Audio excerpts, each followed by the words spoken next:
Here in this series finale, the Pirates have reached a point where they need a victory, and today it's the Pirates and the Phillies here from PNC Park. The Pirates dealt a defeat in the first two games of this series. Last one was a close fight, but the Phillies coming back late to win, and now trying to salvage a game of this series here on this Sunday afternoon.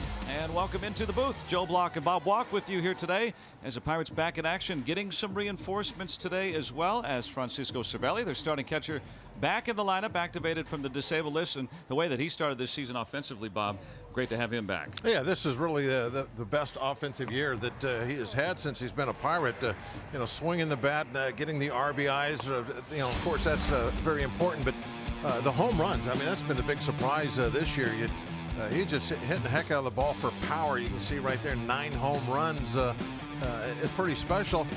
With Diaz picking up the baton when he got hurt, though, and ripping the heck out of the baseball, too, it's a shame they both play the same position. It'd be nice to have both those bats in there. Cervelli missing 16 days, and Starling Marte sat for a couple of days, and since then, he's been looking great at the plate. Well, he is an outstanding talent. We've talked about this many, many times. There's not much that guy can't do on the baseball field. The tremendous speed, the stealing the bases, the great defense in the outfield. He hits for average, and he's got good pop, too. He can hit the ball out over the fence. So having him back and playing the way he's capable of playing is huge for us right now. We'll see if the Pirates can get an offensive boost for Nick Kingham, who will make the start for the Pirates today. In his first 6 major league starts, awfully solid for him, but last time around, hopefully an aberration. And I'm hoping that's what it was, too, because you're right. Those first few times out, I mean, he really looked consistent, looked strong. Last time out, it was a bad start. No getting around that. You just got to turn the page. And Kingham will face Drew Anderson of the Phillies, making his first major league start. It's the Pirates and the Phillies here in this series finale, and it's coming up next right here on AT&T Sportsnet.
Post and by the law firm of Bordas & Bordas. Bordas & Bordas, fighting for justice. Let's go Bucks! Francisco Cervelli back behind the plate for the Pirates after missing 16 days with a concussion. He is ready to go, and of course every Sunday the kids get to come out to the field and to meet their favorite players at their positions. Get an autograph before they head back and watch the ball game. It's too bad they can't stay out there the whole game, huh? No, at least for like the first inning. Get some pointers. Be a co-center fielder. Yeah. This is good enough, I think, right? Right before the game starts, you get to be on the field. Maybe. Yeah. They can stand it out. Yeah. They'll scamper back to their seats.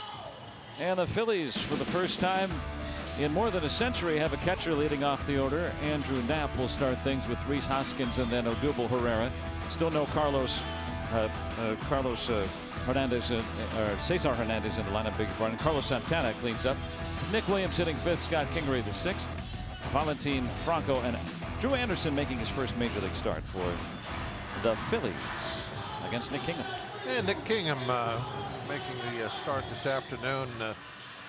And I'm sure that he is thrilled to be out there right now. That's the best thing you can do after a poor start, is to get out there, get that bad taste out of your mouth. And it just, you think about it. You can't wait in those days when you're just kind of sitting around. And now your mind can be clear. It's right at the job at hand. Throwing strikes to Cervelli. And he is a part of the Pirates 9 today. There's Austin Meadows as we look at the Honda defense. He'll play right with Marte and Dickerson joining him in the outfield. Taking a look at the win there. Moran, Mercer, Harrison, and Bell in the infield with Cervelli catching Kingham. And throwing strikes is a very, I think, big part of doing well against the Phillies. We saw that yesterday with Tyone. He had very good command. Threw an awful lot of strikes. And the Phillies walk an awful lot. And that's a pretty good part of their offense. So take that away from them. There's one in there to Knapp. The Phillies catcher. First Philly catcher to lead off a game since at least 1908. That's just funny. One of those weird things. It hadn't been that long. Yeah. No one was alive the last time that happened. But Cesar Hernandez still banged up with that foul ball off his foot. So getting another start off. And catchers, of course, very important to teams. And Francisco Cervelli using the new mask. He was doing that right after the concussion, before he went on the disabled list. He had used that Tyler Flowers model with the spring-loaded help, but now going back to the hockey style mask, for the goalie style mask for the first time in his career.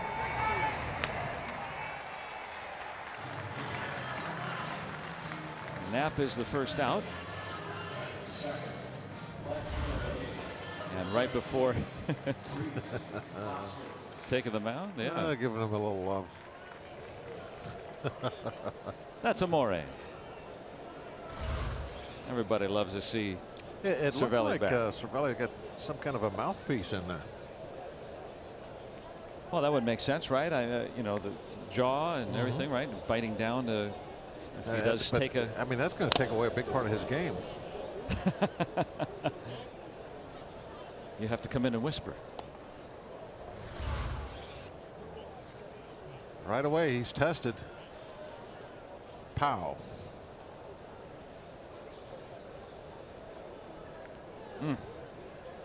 That's just something that. Well, if you're a catcher, what are you going to do? Nothing. Nothing to do about it. He says, "Don't ask me if I'm okay. Just give me a baseball."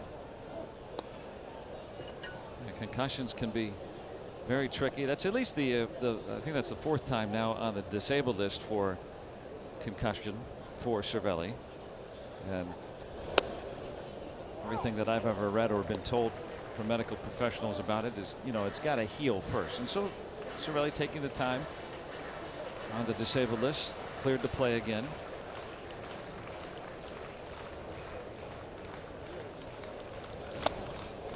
And Kingham throwing strikes, has 2 outs. A couple of real good breaking balls in a row.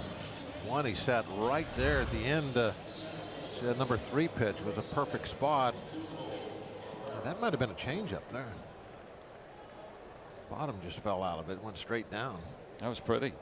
Good look on our Allegheny Health Network Supermo. Pirates have handled Hoskins well the last yesterday and now today so far. Been a hot hitter. Herrera has hit well against the Pirates traditionally. Yeah, the first baseman abandons that ball. I think it would have probably gotten past him. What problems Nick has had has been against left-hand hitters. Kind of watch for that maybe today a little bit. And this was once a Phillies lineup that, you know, if you're thinking about lefties, they had every good lefty it seemed like in the National League in their lineup. But these days there will be 5 that will bat left-handed, 3 switch hitters. Really, this is the big sequence here with Herrera, then the switch hitting Santana, and Nick Williams, a lefty batter, to follow.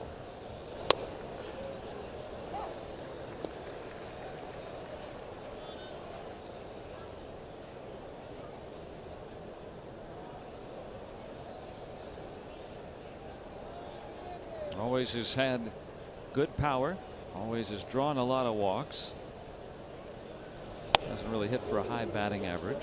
Okay, I'm really moving the fastball around nicely right now as far as throwing the ball to the glove. The mitt, I should say. He's being aggressive. To the mitt. Off speed, just low. Santana came over to the Phillies, signed a 3-year free agent deal, long time with Cleveland.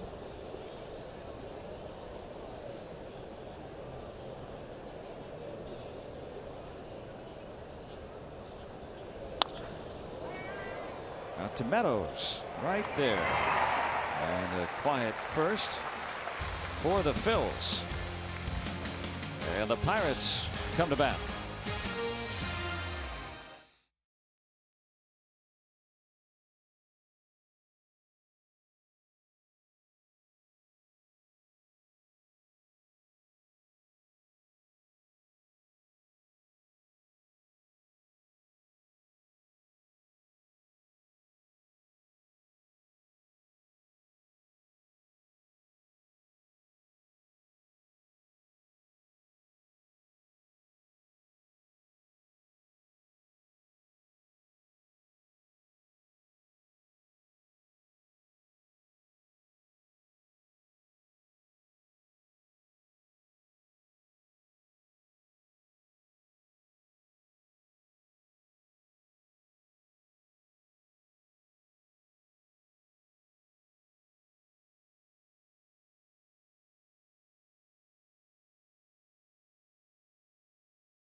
A little bit more experience against his mound opponent today, and a couple of relief appearances with the Phillies last year, but his first appearance with the Phillies this year.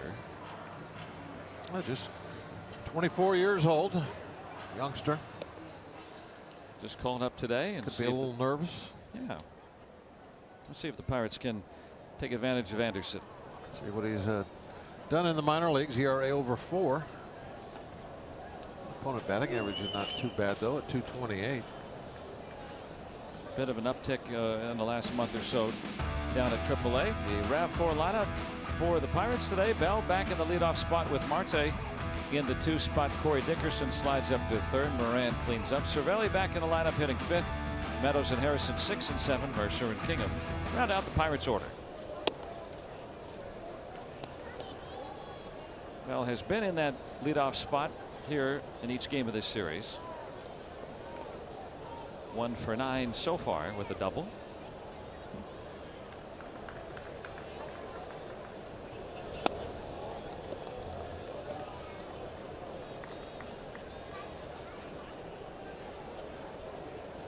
First start of your career with the Philadelphia Phillies. Against the Pirates. Yes. Sound familiar? Now, yeah, it does sound familiar. There's no number 8 in their lineup today, though. No, Yeah. no number 8. Hopefully, he has the same start I did. It'll be an eventful game. How did? Yeah, I don't remember all the details from. I do. Well, remember. the Phillies ended up winning. There was a bench clearing ball. Oh, really? There, a lot of stuff happened. I didn't realize that it happened in your first start. You know, so this is how it's like up here.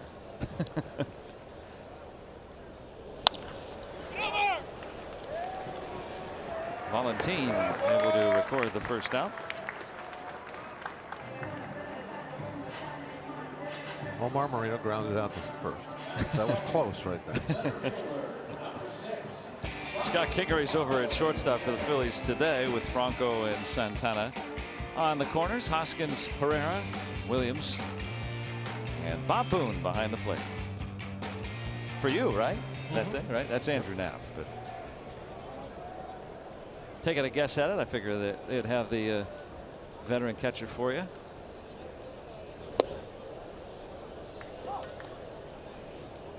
Yeah, those are the old road style shirts, baby right? blues. Yeah. Powder blues, sky blue, whatever you want to call it. Phillies are wearing those on Throwback Thursdays for home uniforms this year. Pirates saw that. It would have been nice Philly. if they would have brought it in for today for their road uniform. Well, that would have been perfect, right? It would have been great. But I brought that up when we were in Philly. You put that in the suggestion I box. put that in the suggestion box, but I don't think anybody made the phone call. Drew Anderson with the strikeout. So this is playing out. Now, if it continues, Dickerson will walk, and Moran will hit a home run. Cervelli will fly out to left. That was my first inning. You remember it that vividly. Ground ball to first, strikeout, walk, home run, fly out. And the home run was Stargell? Yes. After that, I don't remember much else, but I do remember the first inning. Remember that first inning? I think everybody remembers their first inning.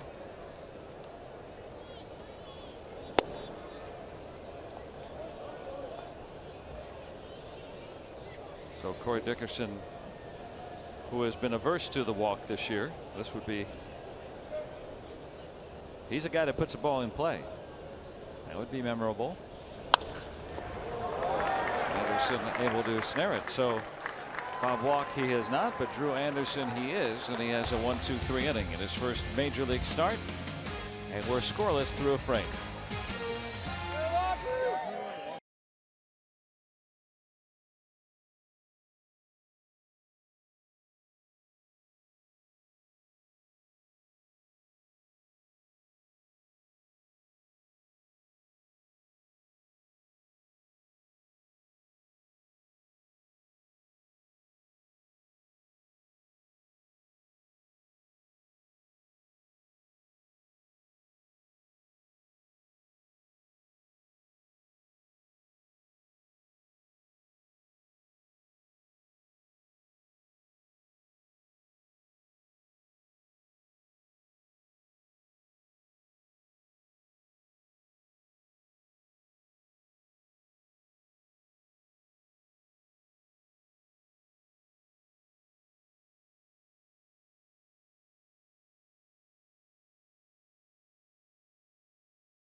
that not only made the most of his talent, but then just broke the ceiling open, because he was that guy that, with the Ray Miller mentality of the hitter doesn't know that you didn't mean to throw that pitch kind of thing. And Bobby is a guy that would be able to even come up with a new grip in the middle of an at-bat.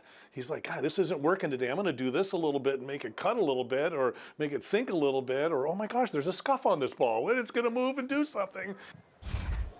I'm Robbie Makowski, and that's what the Phillies' first-year bullpen coach had to say about our own Bob Walk. He spent 4 seasons as a Pirate, 3 of those as Bob's teammate from 1987 to 1989, as we get the 3-1 putout from Josh Bell to Nick Kingham.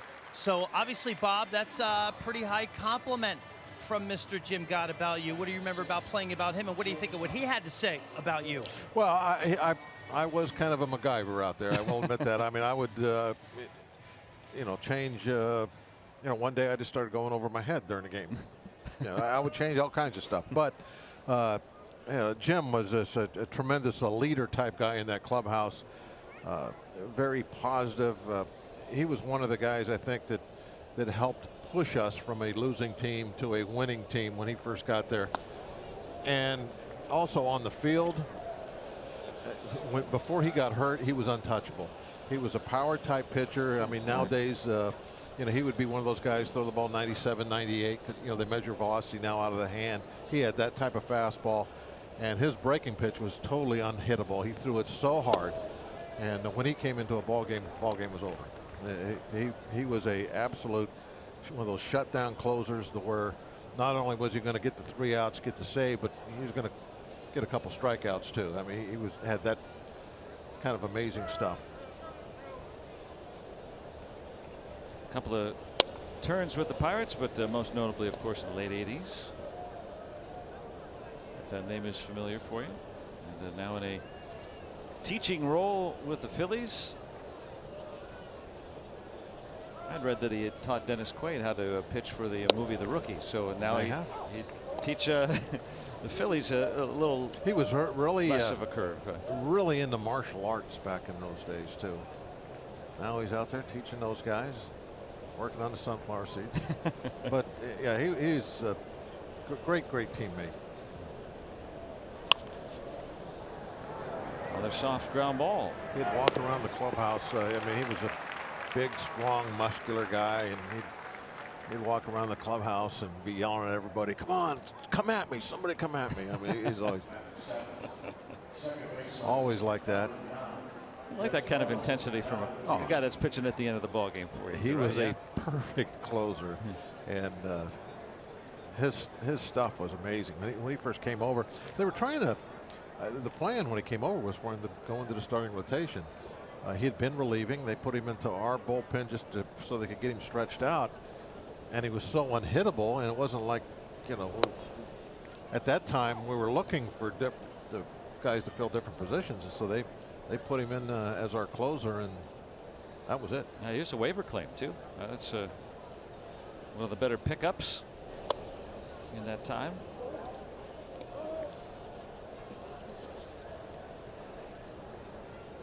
Need to see the old connections between these two teams. Kingham gets another ground ball. That's a nice inning. 3 ground ball outs. Sends down the Phillies in order.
game break. Last night in Washington, Mark Reynolds put on a show. 2 home runs, 5 for 5, 10 runs headed in. The Nationals beat up the Marlins by a score of 18-4. The Bucks will welcome the Nats starting tomorrow. Joe and Bob, back to you. Thanks very much, Paul. And Reynolds, 30 homers, 97 RBIs last year. No one signed him until mid-April this year. It was strange to see him available so long, but helping those Nationals. Didn't Turner get 8 RBIs like the night before? Out of the leadoff spot just the other day. So their offense is starting to click.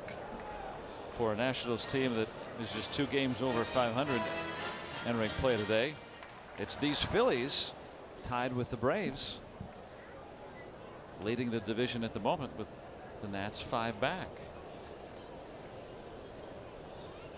Still some time left in this season, of course. That'll be an interesting race. Now the Phillies under Gabe Kapler, the first-year manager, the second straight day they've been in first place. That's been their longest stretch of being in first so far this year. Remember, he came under quite a bit of fire that first week. First, like maybe 3 games. It was incredible. Well, he pulled Aaron Nola out of a game at 68 pitches. And all of a sudden, everybody saying, he's very statistically driven, and there was a lot of grumbling and grousing, even when we were there in April. But winning cures everything, doesn't it? Must be working.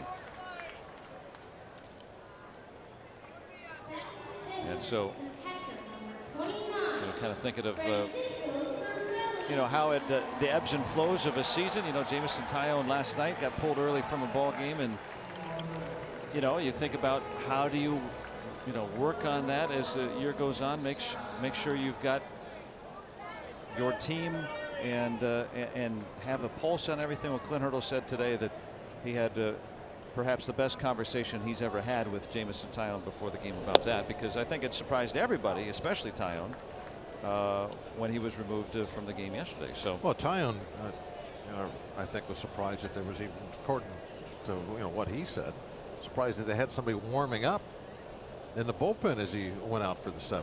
So, yeah, Neil Huntington saying on his radio show today about. It sounded like they needed to have a conversation. Yeah, Neil Huntington saying on his radio show today that 3rd time around the order, the numbers say that hitters hit him pretty well. That was the same thing that Gabe Kapler had cited about Nola. Nola has emerged into one of the great aces of the game.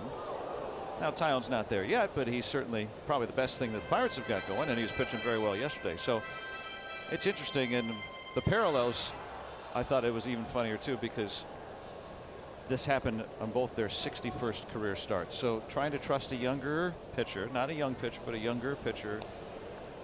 When does that, when's the turning point in that? And it develops over time. So, but that's it happens to every team over a series of games, and whether it's a new manager or someone who's been established.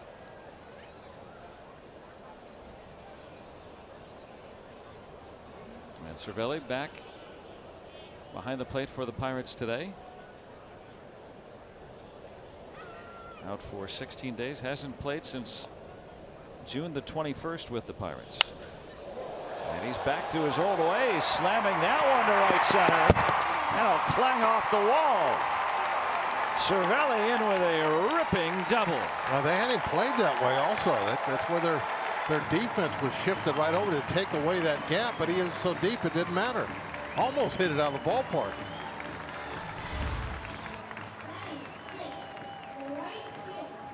High fastball away. They're pitching him away. They're playing him away. And one thing you can't do is you can't play on the other side of the fence. So I'll hit right up off the top of the padding. This is a lot of what we saw from Cervelli those first maybe 2 months of the season. Just trying to bring that spark and that offense that he has provided this year back to this Pirates lineup.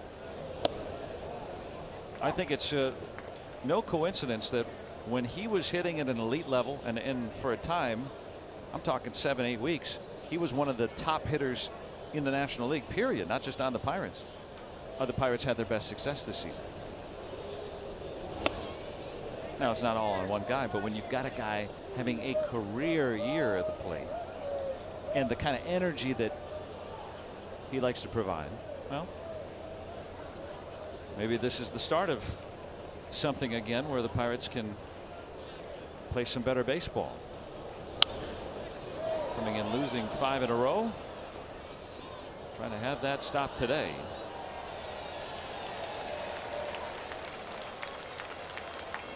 Terry right on it as always. Yeah, let's see. Getting that foul ball. There's a camera.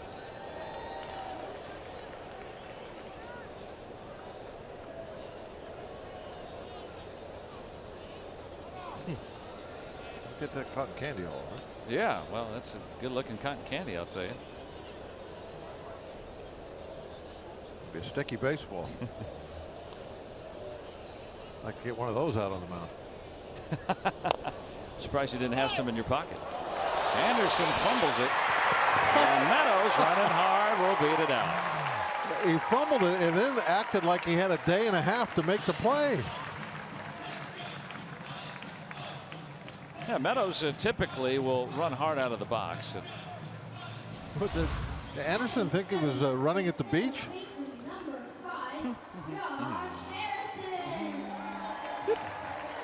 Wow.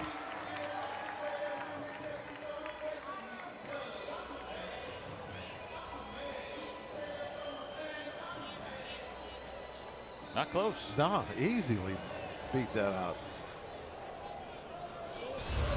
Pirates will take it. Should be an error on Anderson. Oh, yeah, absolutely an error. And now men at the corners with 1 out. That's a big difference. Instead of having that runner at third with 2 away. You know, that's the kind of error that can cost you not only 1 run, but depending on what happened. I mean, you could have created a big, 2-3 run inning just by not making that easy play at first. Now, Pirates have to cash in on this opportunity. It's not an automatic, but those are the little things that take place in a ball game that can decide it. Just something like that. And now you look up and you're down 2 or 3 runs early. Josh Harrison at the plate. He's been the best on the Pirates and one of the best in the league at hitting with men in scoring position. .429 in these situations.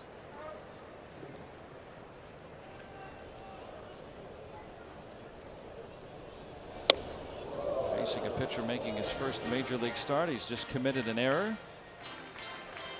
Well, we've seen this sometimes that this is where those innings can go awry for a young pitcher.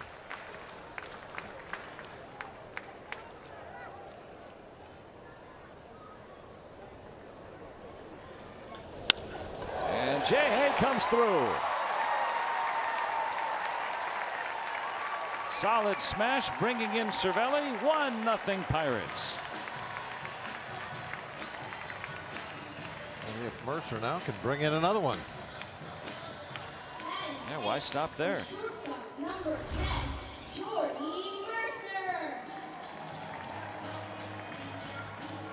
A little slider that he left up in the strike zone and paid the price. Belt high.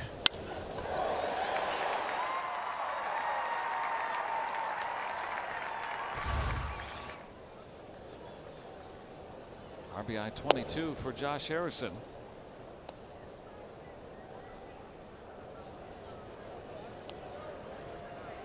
Cervelli is in.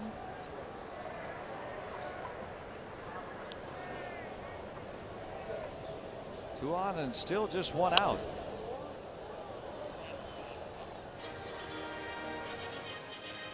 Mercer hitting ahead of the pitcher as he's done just about this entire season.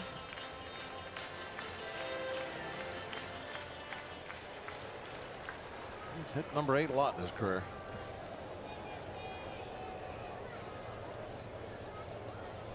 Comes with a little bit of responsibility. That pitcher hitting behind you.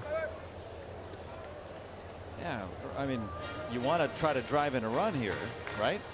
With Oh pitcher yeah, coming up definitely next. want to try to drive in a run here. But they're probably not going to throw you anything really good ahead either. Especially if there was 2 outs. In this situation, maybe, because if you don't give him anything to hit and you walk him, he ended up getting the bases loaded. Now, that's not the end of the world because you have the pitcher coming up, but in certain scenarios, yeah, you're getting nothing to hit.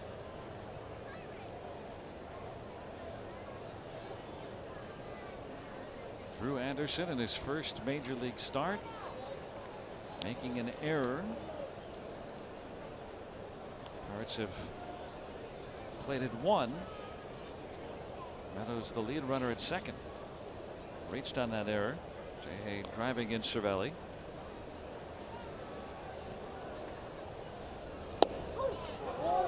Called out on strikes.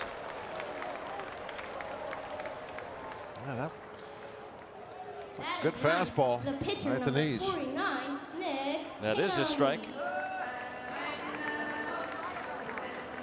And our junior announcer Luke, you could hear in the background.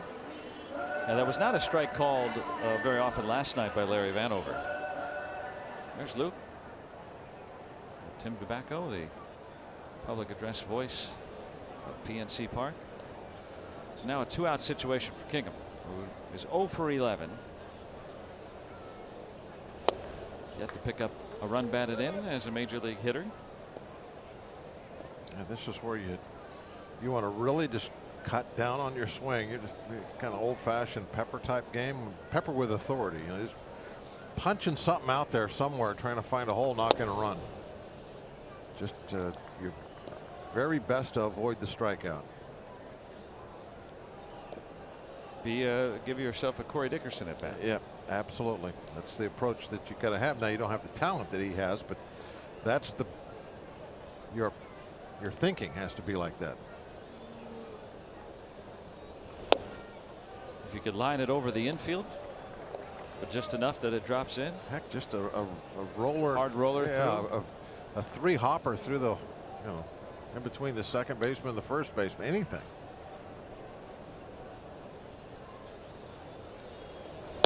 Even if you put one in play, you're still probably going to make it out, what, 8 out of 10 times? Just trying to punch the ball somewhere. But those 2 times, you never know when that's going to come up. And in this instance, if it comes up, you got to run. Strikes out on a foul tip. So Anderson, after the error. Yeah, nice comeback after the error. Yeah, permits the one. Only 1 run.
Authority of the Pittsburgh Pirates and may not be reproduced or retransmitted in any form.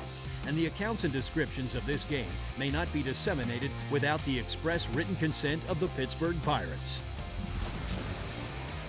1-0 Pirates on the UPMC scoreboard as we begin the 3rd inning. Glad you're with us on this Sunday afternoon. It's always a kids' day here at PNC Park, and next Sunday the Pirates will host the Brewers at 1:35. There will be a Pirates lunch bag for all kids back to school, 14 and younger, thanks to StarKist. Every Sunday, we got the #1 Cochran Family Fun Zone before the game out on Federal Street. And kids can run the bases on the field after the game thanks to Rivendell. Get your tickets at pirates.com/kidsdays. Come on out.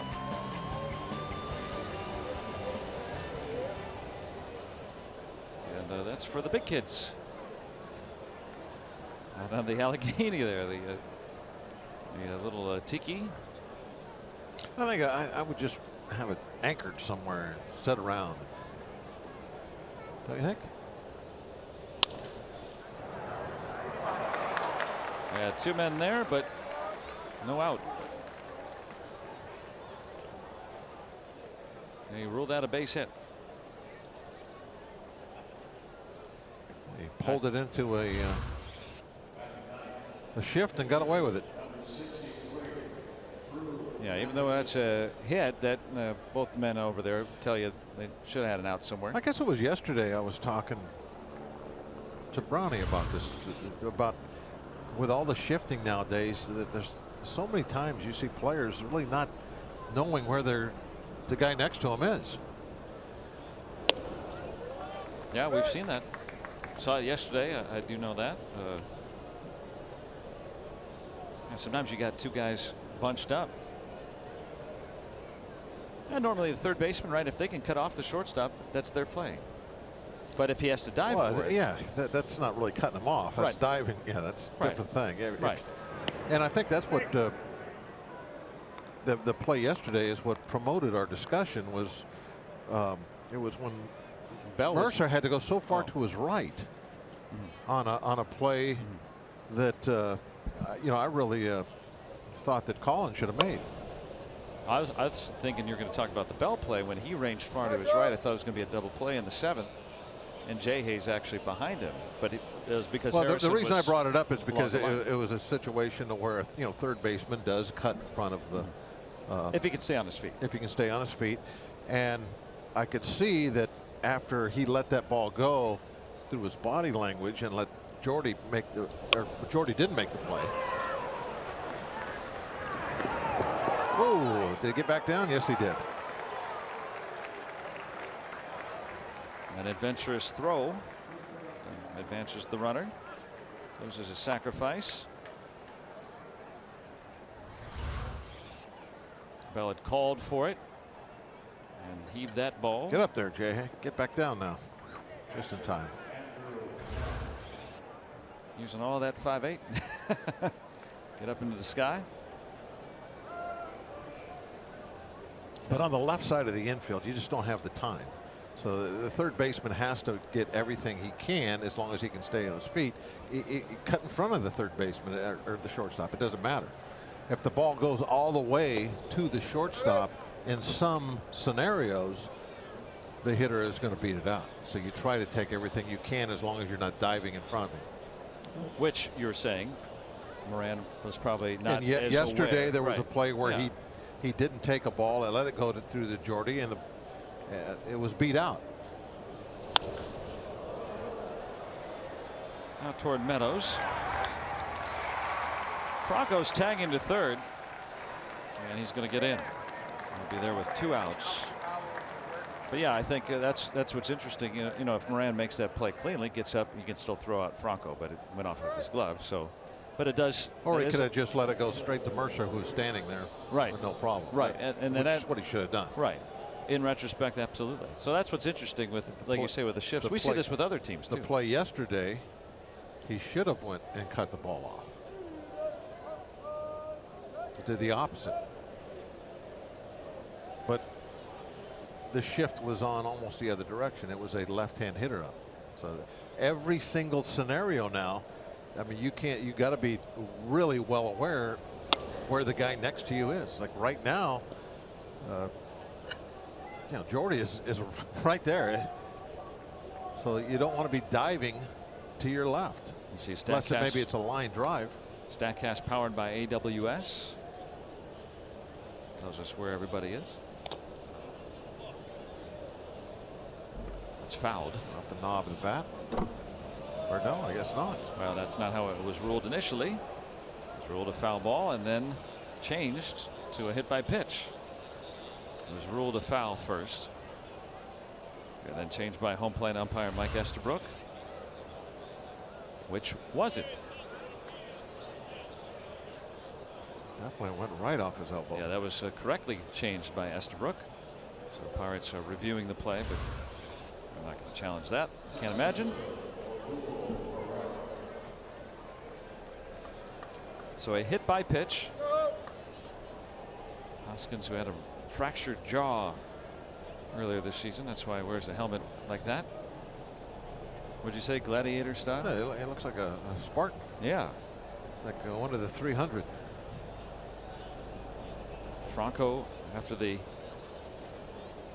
infield hit to start, he's across the diamond with 2 outs. Odubel Herrera, who's continued to raise that career batting average against the Pirates. You know, there's some guys when they come to town, you go, oh, John Jay's back. Well, Herrera's becoming one of those guys. Hitting .370 lifetime against the Pirates before that single. Coming up in a key situation here. Pirates holding on to that 1-run lead.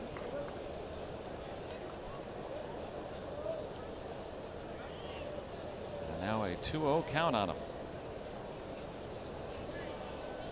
.370 entering play today.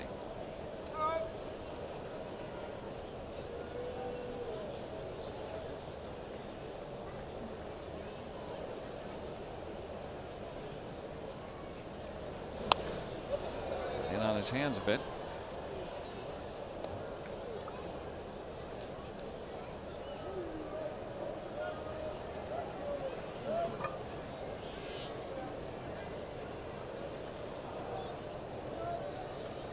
Carlos Santana near the on deck circle. No one ever stands in the on deck circle, do they? No, I've never seen anybody stand on the deck. Everyone has their spots, but it's never in that circle that they have for it.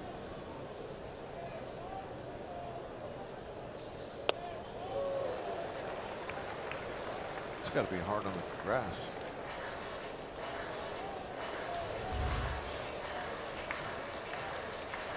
Breaking pitch.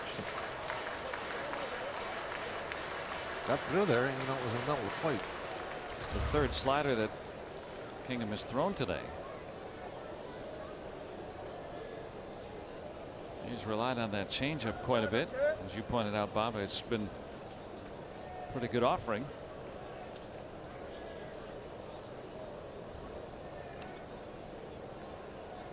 Two on, 2 out, and the 2-2. In on his hands. He fell. And it is.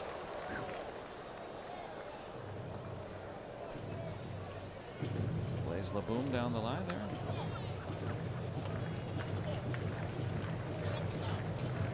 Give it to a kid. Yes. Now, if you're a youngster that you want a baseball, that's the place to be. Sit down either corner by where the ball girls are. You'll get one. There's Susie Cool down the right field line today. She's always in that ready position. She's got great quickness side to side going after those baseballs. Is that what it says on your pie charts? Yep. Quick first step.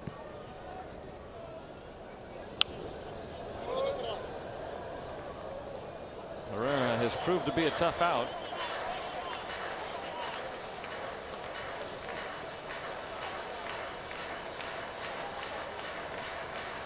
Trying to make sure everybody's on the same page. Mercer playing nearly up the middle. Men at the corners.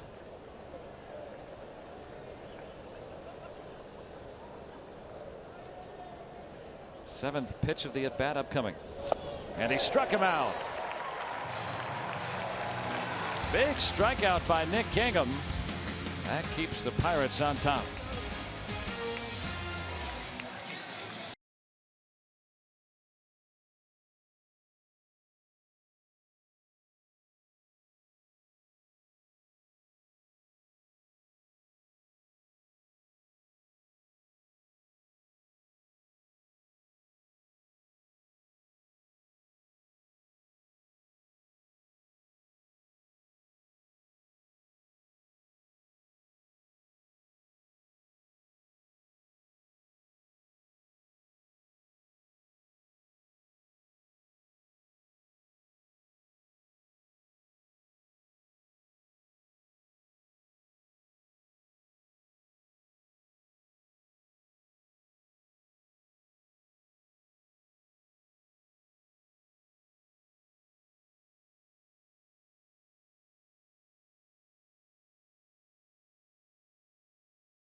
coming up on Saturday, there will be an old-fashioned doubleheader here at PNC Park. Pirates will host the Brewers at 12:35, and Josh Bell bobbleheads going to the first 20,000 fans, courtesy of Levin Furniture. Get your tickets at pirates.com/bobbleheads.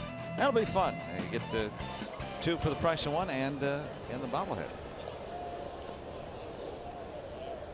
Makeup game from earlier this season because of some rain. So the Pirates said, you know what? Everybody else does those split doubleheaders. We'll just old-fashioned. You just come on out and you get 2 games. I like it. And you get a Bell bobble. He was just trying to demonstrate right there.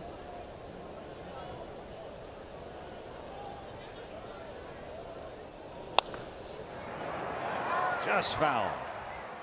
See that quick first step? Yeah, you're right. Yeah. Lateral movement. All over that baseball. And right to a kid, just like you said. Yeah. Hat tip. Watch. Look down the line. There she goes. Already on it. As soon as she sees the foul call, boom. They're right there. 2 hands. It's amazing.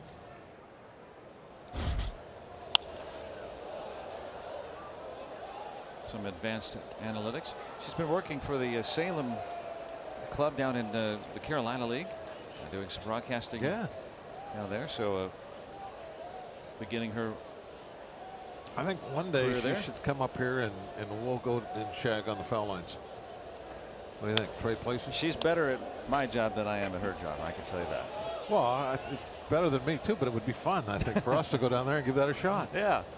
That would knowing get my me, heart I'd going. go out and catch a fair ball or something, not knowing that the umpire called it fair. Yeah. Yeah, Blaze LeBoom over there. These guys have been around a long time. Yeah, doing this. A couple of veterans on that crew. Yeah, these are. We've got some good bunches down here. Many of them have played softball at an elite level. We like talking about them because you never have to talk about them because they make every play. They're the best. I mean, we travel everywhere, go see all the other ballparks.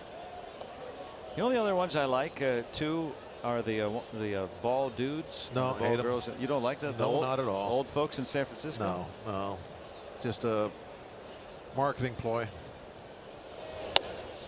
That would be like us if we were down on the lines though. Yeah. For one game. For every game, no.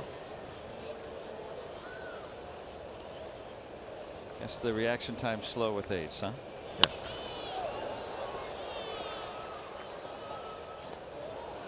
We were somewhere the other day. I think maybe it might have been San Diego, where there were decent plays down there. Saw one guy pick up his folding chair and head over the wall to avoid a liner down the line. That was a nimble move. I think during the All-Star game, that could be one of the skills competitions. Everybody send their best.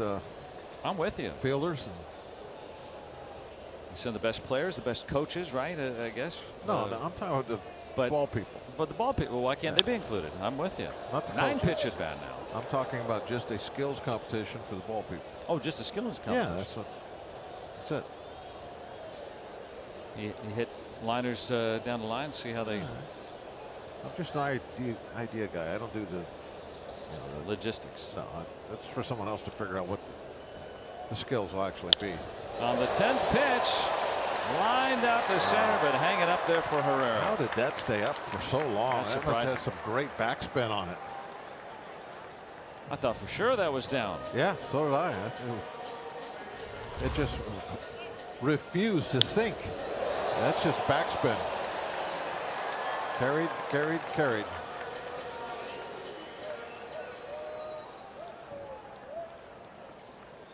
Late lunge there. I think Herrera would be a nice ball guy down there. He'd probably do all right at that job. Bunt. No chance to get Marte. No reason to even pick that one up. Why would you pick that up? Unless it's just to walk back to the mound with it. That would be the only rationale. Come on, hit for Starling Marte. That's a beauty. Look at this. Doesn't Base show hit. it Right too now soon. it's a base hit. Your only hope is that somehow it takes a left turn, but I don't think it was gonna. Well, you certainly have no hope picking up and throwing it. Unless Marte like face planted in the dirt halfway down there or something like that. That's not going to happen. Now with him also, a little tiny bunt like that can be a double. Now Corey Dickerson trying to move him around. Marte's been awfully active on the bases lately. Our Barrel Automotive League leaders who stole 3 bases on Friday night, moving into that elite group of Pirates with 200 career steals. He definitely move past Tavares here soon. That's since 1900. He's on the move. And stolen base 22 for Marte.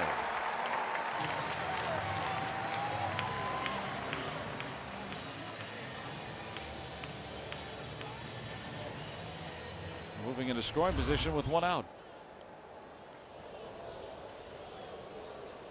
Throw just had a little bit of a tail on it, but really not that bad. It would have been a fairly close play if that ball would have been caught.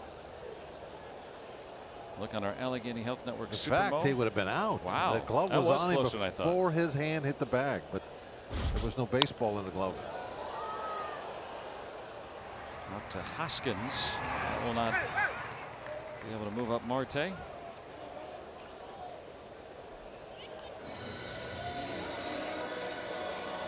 So 2 gone. Marte could score on a 2-out single.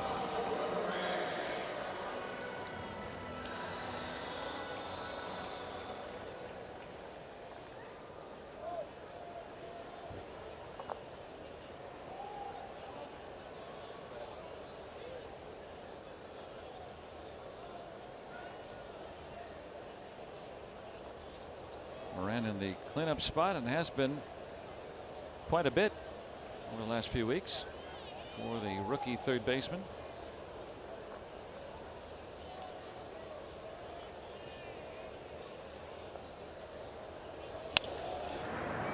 Right to Santana. And the Pirates gone in the 3rd. Stranding Marte, keeping it at 1-0.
Toyota, what drives you? 4th inning coming up, and on the UPMC scoreboard, Pirates 1, Phillies nothing. If they win this, they could say that they had them all the way. So look at the Gunners, right? Got this beautiful afternoon we have today. This is the day you want to be out here. Well, I could say that the whole weekend, right? I haven't seen a cloud since we got back from California. Well, nah, there was some clouds that first morning, I think. But look at that sky. Southern California weather. It's 110 back there, but let me show you this. Okay. My nephew texted me this yesterday. This is the dash of his car. 117. 117. Is that in the desert? Isn't it an Adelanto or something? Newhall. Oh, wow. Yeah, Yeah, it looks like maybe would he take a trip to Death Valley? Right, yeah. No, that just, we got out of LA just in time weather-wise. And of course, it was very hot back home here. Some bad storms, and then we've had just postcard weather all weekend. Hope you've been able to enjoy it. I know the parrots. Oh, there's the parrot right there. That's fun. Got the shades on. Oh, cooling some of the crowd off that's been in the sun.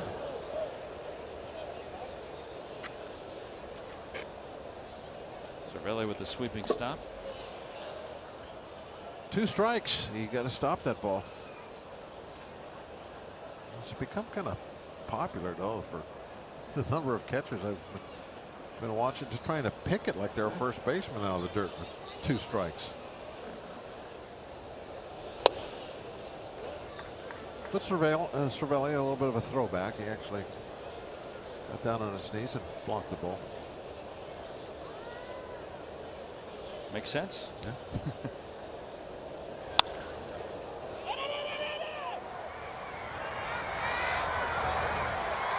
Calls for it, and 1 out. We were talking about that the other day about how remember the former Pirate catcher Chris Stewart would talk about how he would make those plays. You can hear somebody yelling Marte to catch this ball.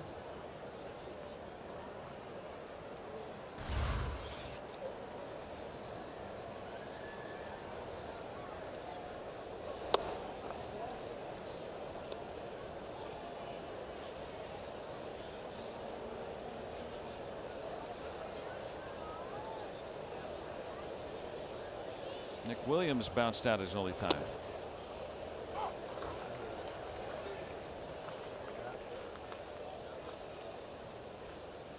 Kingham at 46 pitches and a decent ball to strike ratio. That one struck well out to right center. That one soaring out of here. Nick Williams ties the game at 1. That was a no-doubter off the bat. You knew that was gone. You don't even really have to turn around. You kind of just stand there and look at the umpire and wait for another ball. But if you're going to give up a home run, it might as well be well struck. Doesn't count for any more than just 1 run. You see Williams, he didn't turn around. He kept looking home, and then he kind of looked down after that. Did I say Williams or Kingham? I have to say Kingham. Almost into the back row.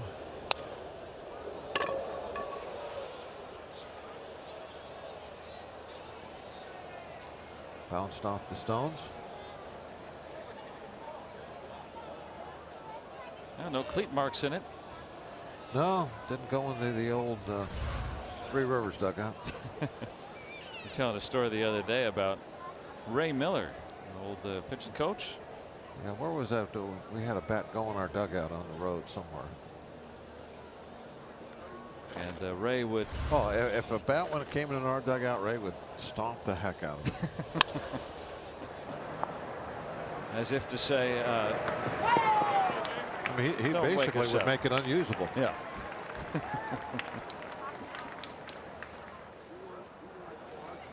And the dugouts then weren't like the ball is or the bat's laying on the ground where nobody can see it. It's wide open for everyone to see. He's like ground level.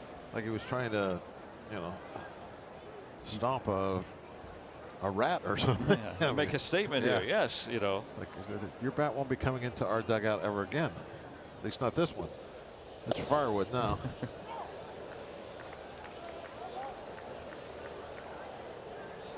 So hold on to your tool. Williams with his 11th home run.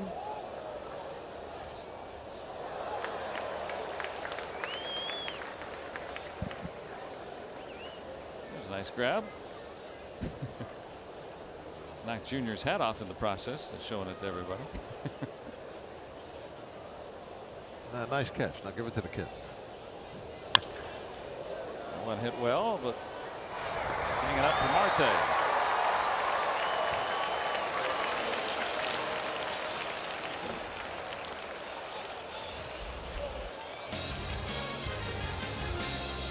Marte closing the gap and then adding a little slide at the end for fun. And the Phillies tie it at 1.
On our Allegheny Health Network injury update, throwing a bullpen session as looks like he's in line to be able to start on Tuesday if he comes out well from that. And we'll get the report after the game on that. That right index finger that was infected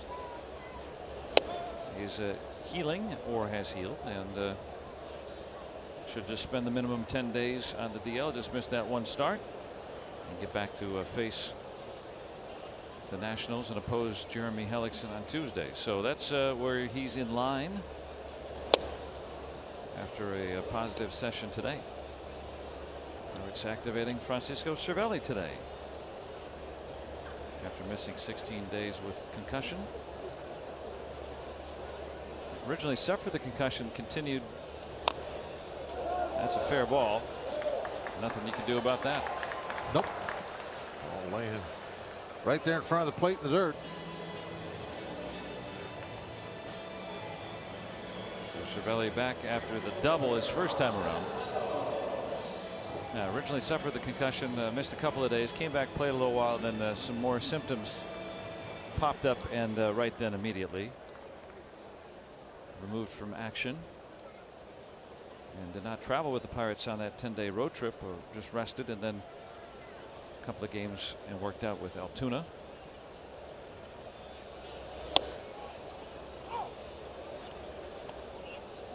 Austin Meadows in the lineup today, reached on an error. Hit it back to the mound. And Drew Anderson could not field, making his first major league start today. Line past the shift.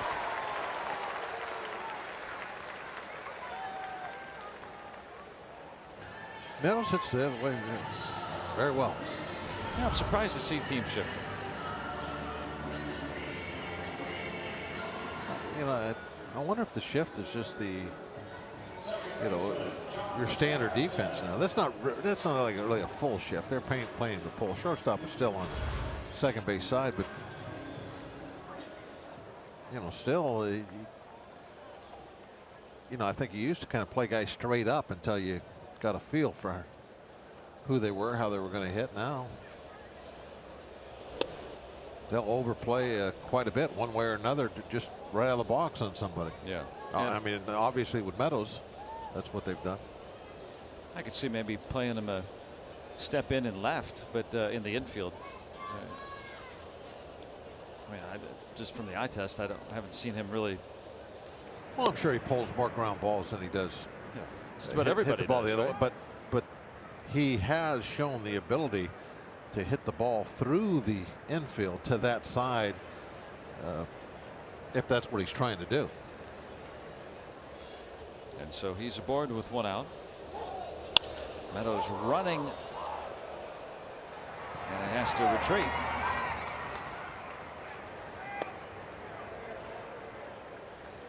Harrison flies out.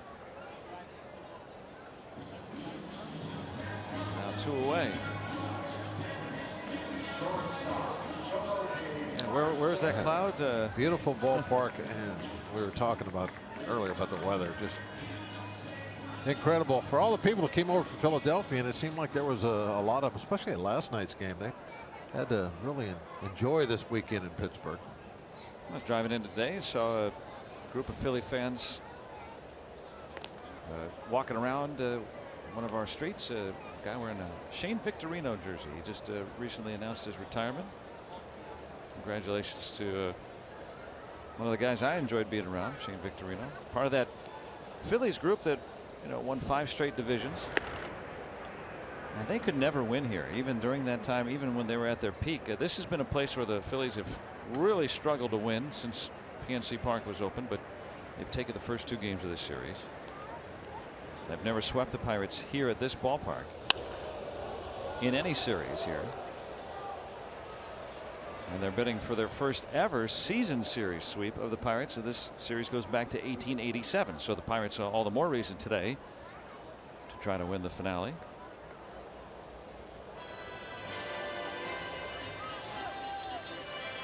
And a group here from Youngstown today. O'Siren's 8th birthday today. What better place to spend it than at the ballpark? Well, we got to get him a birthday win today. Yeah. Got the batting gloves. I remember. Oh, there goes the glasses. Yeah. I was probably about that age. I remember I got a pair of batting gloves at the souvenir stand, and I wore those things till they were threadbare. That's fun. He's got a pair of those. I would wear them all the time. No reason. Just wear them like he's doing right now. I just thought it was the coolest thing. Those are the memories you make with kids, When I was that age, batting gloves haven't been invented yet. We were still grabbing handfuls of dirt. We were shoveling coal in the furnace down in the basement. I was getting a bucket full of oil on the tank on the hill. To be accurate.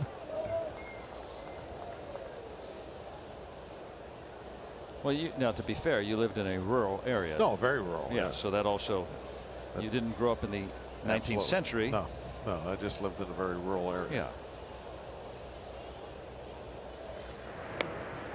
We would fill the lamps with kerosene in the evening. No, we had electricity. Ma and Pa would tend to the animals.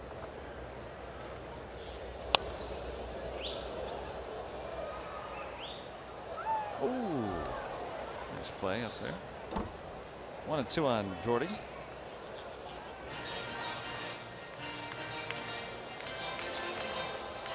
Jordy Joe Mercer grew up in Tologa, Oklahoma. That's a ranch country. Sounds a little rural. Yeah. They still do some ranching. His family gets to it in the offseason. 2-out hit. Moves Meadows on to third. 2-out situation. No better time for Nick Kingham's first major league hit.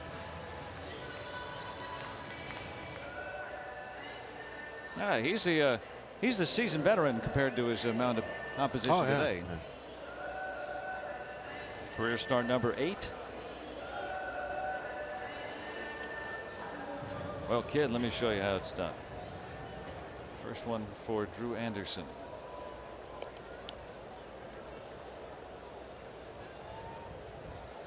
Same thing as before. do the best you can to get the ball put in play.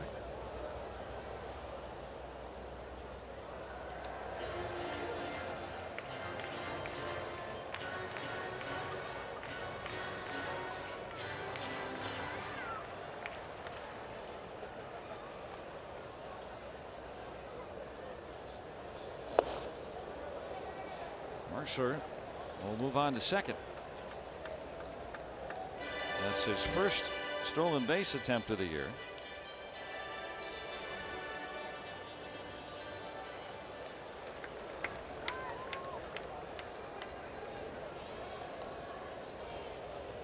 Base hit might score you 2. Kingham is 0 for 12. He collects his first hit. Also would have his first career run batted in, at least one. Out to left. Hoskins is putting him in, and that's going to play to pair. Nick Kingham with his first major league hit. He drives in 2 with 2 outs on the double.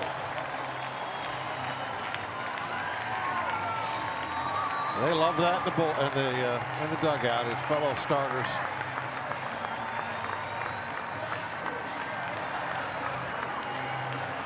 Well, Anderson made a mistake pitch, got 2 strikes on him, and he just spins a little, pitch right in over the inside half of the plate, belt high. And Kingham actually had choked up quite a bit there on that 2 strike. Probably something he should have been doing the whole time. Able to get good wood on it, and they're playing shallow, thinking he's not going to be able to hit it over their head, and he proved them wrong. Kingham, a high school first baseman, loves to hit, and now has a major league hit and 2 RBIs. Yeah, very good. That's what's really nice, is getting those runs in. And giving himself the lead as well, and now the souvenir from one Nevadan to another.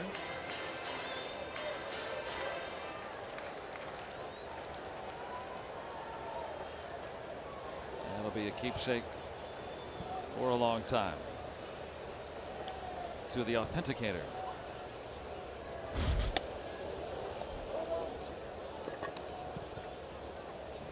Well, Anderson's made 2 mistakes that have kind of, led to the runs. The error, which didn't directly lead to the run, but had a hand in it. And then you got another young pitcher standing at the plate, hasn't got a big league hit yet. You're out in front of him 0-2, and you make a horrible 2-strike pitch with your breaking ball, and he beat you with it. Doesn't mean the inning's over either. Things you learn about. You have to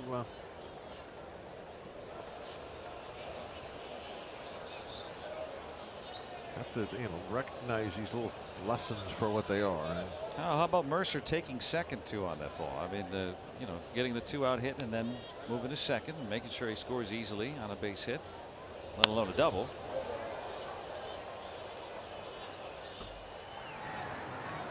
That's what made yesterday a tough defeat. Pirates played a good game yesterday. I mean, it was crisp. Looked like the Pirates played good baseball. They were en route to victory, and then boom, boom, boom. The Phillies with 3 quick ones in the 7th, and that was enough. And so today, trying to get 1 win here out of the series.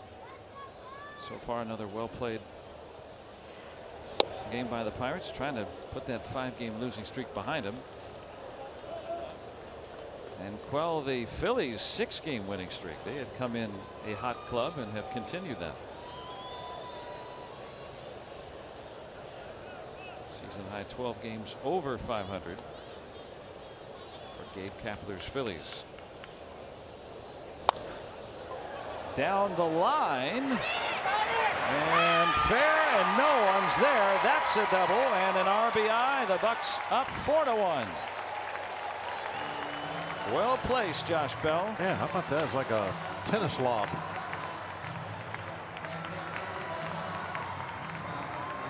Let's Kingham get back to the dugout, and gives him another run.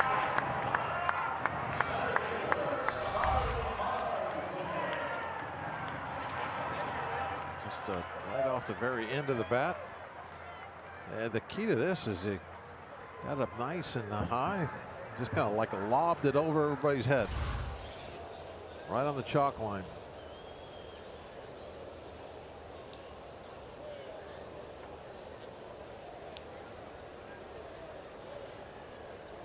Starling Marte bunted his way on. His last time. But with a runner at second and 2 outs. Not anticipating that, so everybody back. Marte's been driving the ball again as well.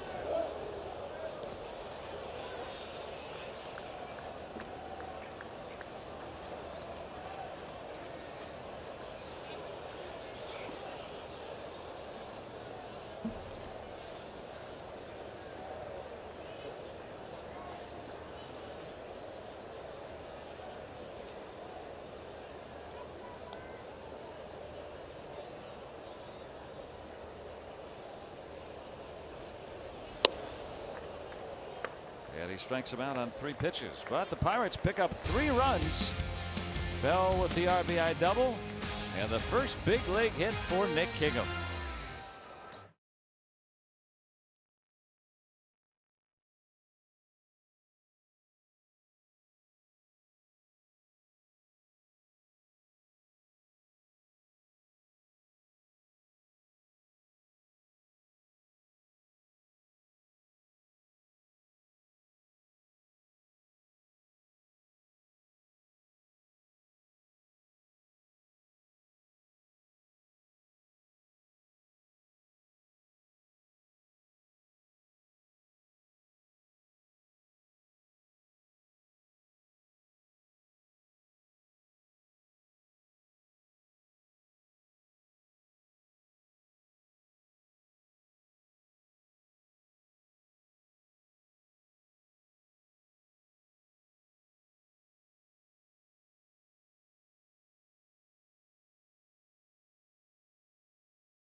Run scored last inning. Travis Swaggerty checked off a couple boxes. The Buccos' first-round pick this year hit his first professional home run and also recorded his first triple as a professional baseball player. He has been really good so far in the 10 games he has played with the Buccos after being picked 10th overall in June's Major League Baseball player draft, and he's the subject of this afternoon's AT&T Achieving More as we get a look at what he's done on the season. He's played 10 games, he's recorded 12 hits, and you see some of the other numbers he's been able to put up. He's got 4 doubles, a home run, and 4 runs batted in. And general manager Neil Huntington said, Joe and Bob, that he walked into professional baseball with a really good mix of both confidence but also humility. He said he does hope that any adversity that Swaggerty should see, that it happens in the minor leagues before he becomes a big leaguer. But yes, it's an early sample size with Travis Swaggerty rewarding the Buccos so far after 10 games as a professional in short season baseball in Morgantown. But he's put up some good numbers so far as a professional baseball player.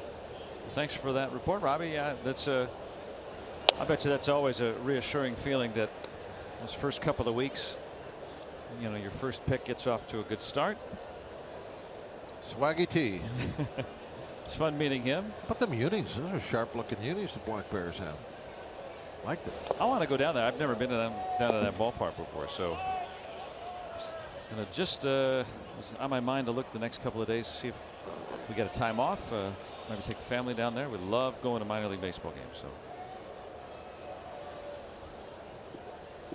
I think it was a theme night, I guess. Yeah, I'm told it was Jurassic Park night. So. And not the Ogden Raptors. So, but looking like it. And now Nick Kingham with the biggest lead that he's had today. The only blip has been the Williams home run. Otherwise, he's permitted 2 other singles. and clipped a batter. That's been it. He's pitched very well. He's only thrown 56 pitches.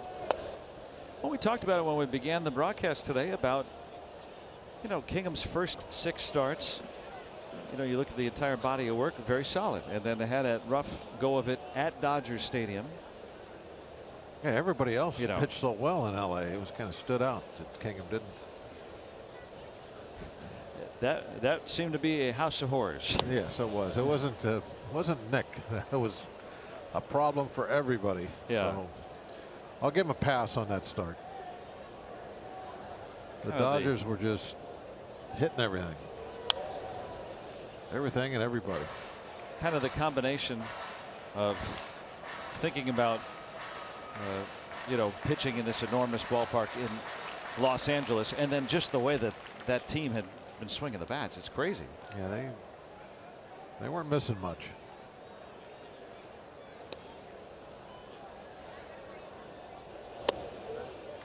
And Anderson strikes out. We were just saying about you know, the team down in Morgantown. There's 2 West Virginias, the Black Bears. How about the Pirates' schedule looking ahead to the All-Star break? Our Nissan road ahead. The Nationals will come to town, and then a 5-game series with the Brewers. There's a doubleheader on Saturday there, so that leads up to the break. Trip to Ohio and then back home for the Buccos. You can see Tuesday the only game here on AT&T Sportsnet in that Washington series. Saw some openings there for a Black Bear game. Yeah, we'll have to see what the schedule brings with the break coming up. We were looking to do something one of those days of the break. We don't have plans yet, so saying, all right, let's get some more baseball then. We love it. Knapp with the cracked bat. Mercer with the nimble play, and that's that. So Kingham responds after driving in a pair with a 1-2-3 5th inning.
The story so far on our Allegheny Health Network Supermo.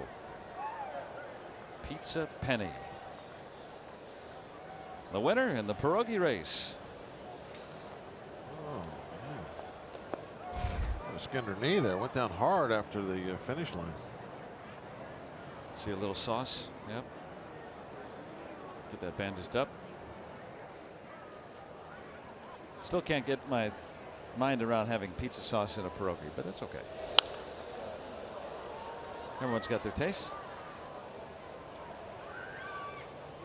Got to be something for everybody.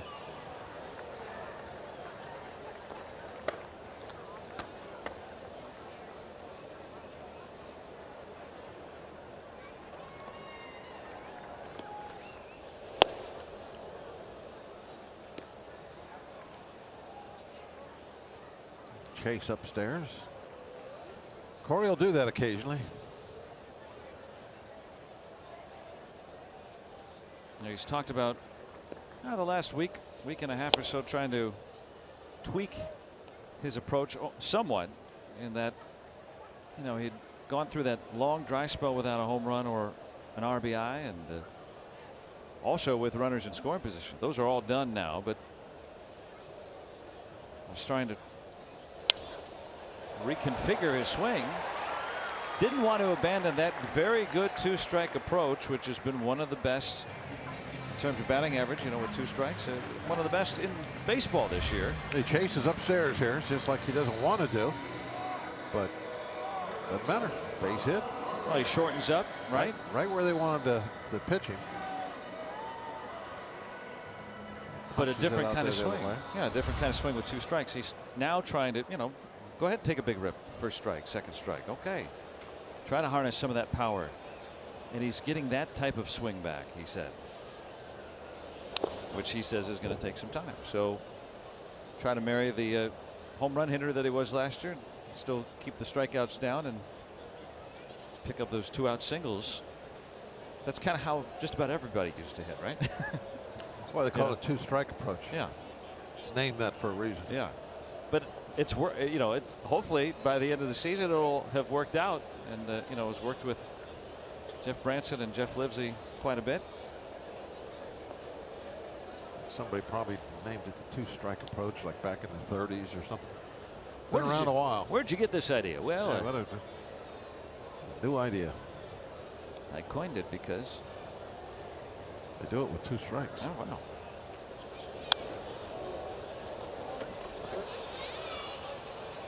How'd you get the idea for that swing and miss fastball? Well, I throw a fastball. And, same kind of idea. But now 2 strikes to Moran. Now, Dickerson has been unique on the Pirates in terms of choking up or moving up the bat with 2 strikes. Most hitters. Chuck Kingham. Right. Right. Yeah, that's unusual to see. But I mean, Moran, for instance, just like just about everybody else in baseball, not going to see where he grabs the bat be any different. Pinky still over the knob of the bat. But that doesn't necessarily mean a guy is not changing his approach. Just because he doesn't choke up doesn't mean now he's cutting down the swing. He's trying to make sure he stays inside the baseball. There's a lot more to a 2-strike approach than just choking up on the bat.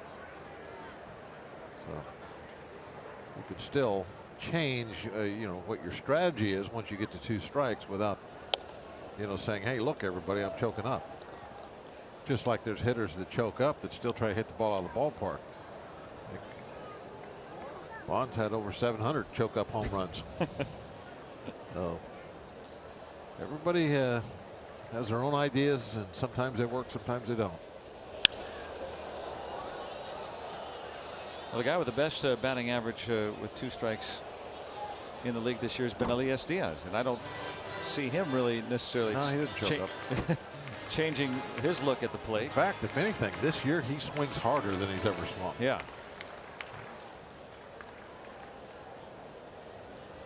What's that guy for the Cubs? A real good tagger. Javier Baez. Yeah. Kind of reminded me of his swing a little bit. Grip it and rip it. Dickerson with his 5th stolen base kind of got ignored over there. Yeah. Not paying any attention, and so he gets himself in the scoring position. 3 steals against the Drew Anderson making that his really debut. wasn't even a great jump. I mean, it was a good jump, but not a great jump. Oh, he had no grip on the baseball. He was down on his fingertips. That's why there was no throw. I was wondering, why did he concede the bag without a throw? The video shows us why. Moran, after being down 0-2, works a walk. First walk issued by Drew Anderson, making his first major league start. And I think the bullpen is going to get ready. Jim Gott will get his crew in action. There's Bill Murillo. Yeah. He's up here with us and then back down beneath us, providing those shots you see from behind home plate.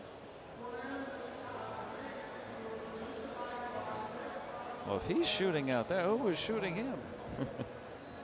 Rick Kranitz, the pitching coach, out in that mound chat.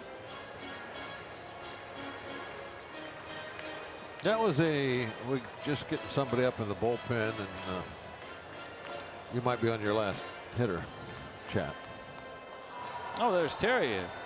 Snuck up behind Bill. Yeah. There's cameras all over the place right there. That little covey of cameras. Jeff Haybeck also up there. Oh, don't walk into that one. First day back off the DL, getting some chin music.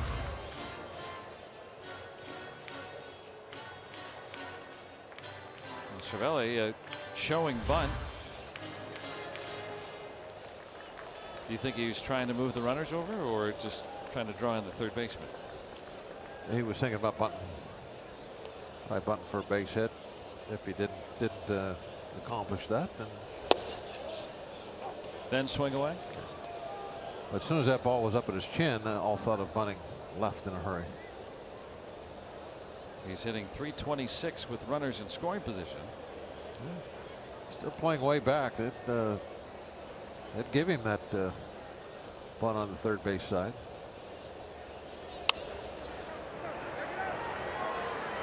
There's one, and they turn two. Dickerson will stand at third, but now 2 outs. Only the 4th time this year that Cervelli has grounded to a double play.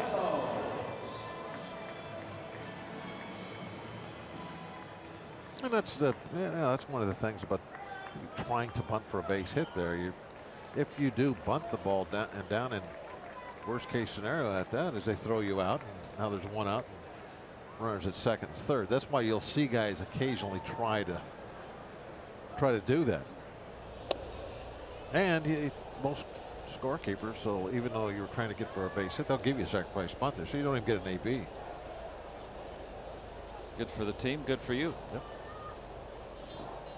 Need a 2-out hit from Meadows. He singled his last time.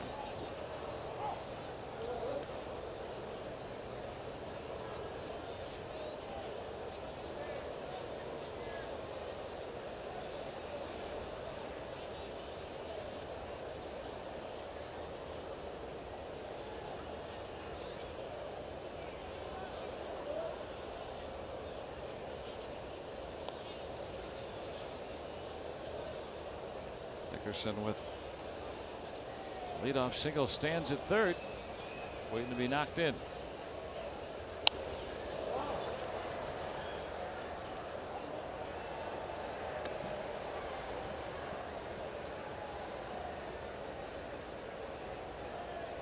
Anderson has not thrown more than 98 pitches in any of his starts as an Iron Pig. Getting close to the century mark.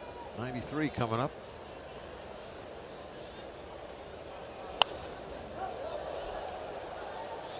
Going to be the seats.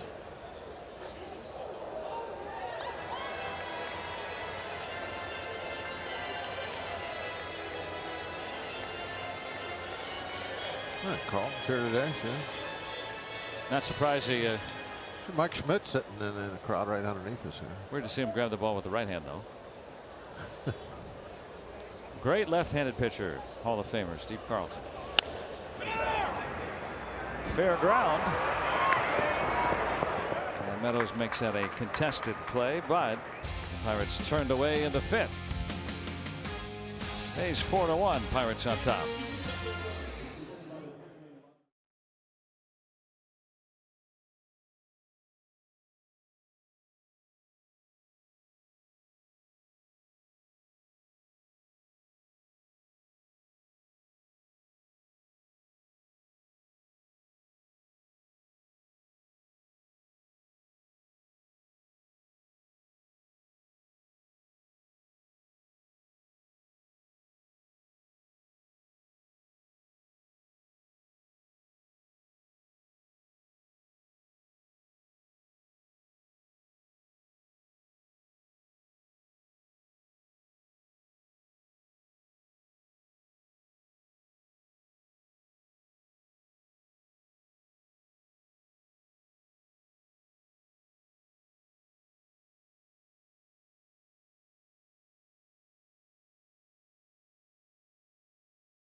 official medical provider of the Pittsburgh Pirates and fans like you. Let's go Bucks! 6th inning coming up, and the Buccos on top. What a gorgeous Sunday afternoon here at the ball yard. A little conflicted there. That was yesterday's giveaway. Pirates fedora. Be a good day for that. Keep the sun off. Kids get a little Velcro dartboard giveaway today. Yeah. So that looks fun. It does look fun.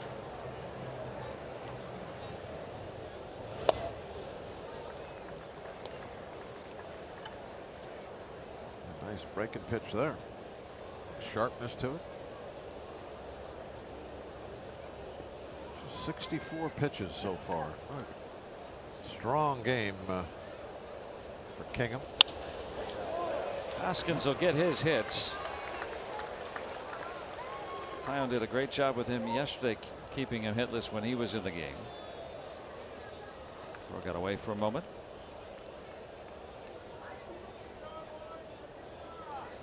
Drew Anderson waits. A couple of mistakes today. Other than that, first big league start, I think he did all right. What do you think? He left that ball up to Kingham. He smacked it out to the left field fence. Scored a couple of runs. Big difference from facing Syracuse in his last outing.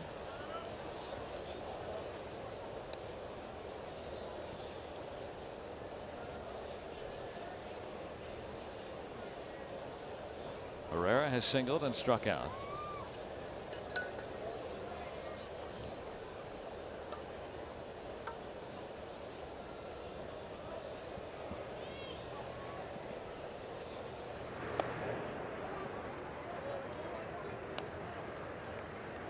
Oh, what Tyon did yesterday, what Kingham is doing today, if he continues to be effective and is permitted to continue on in this game. 6 2/3 yesterday from Tyon.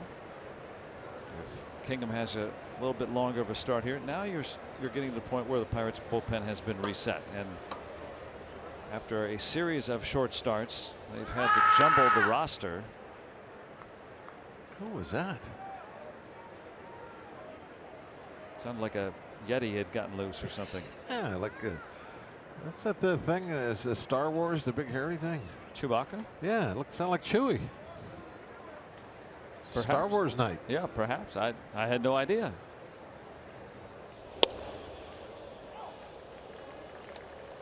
Yeah, some sort of abominable snowman or something that had gotten loose.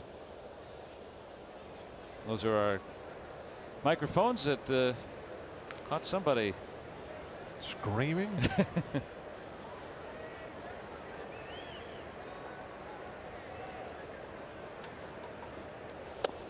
What did Eovaldi's perfect game get broken up? Is that what? Yeah, I think that's what happened. Tampa Bay pitcher had a perfect game going in the 7th.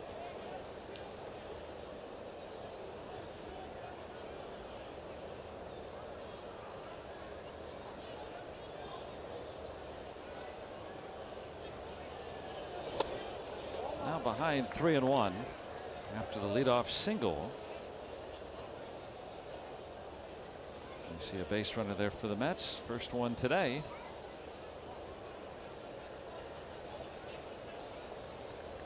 There's a man at first and a man in that picture at home.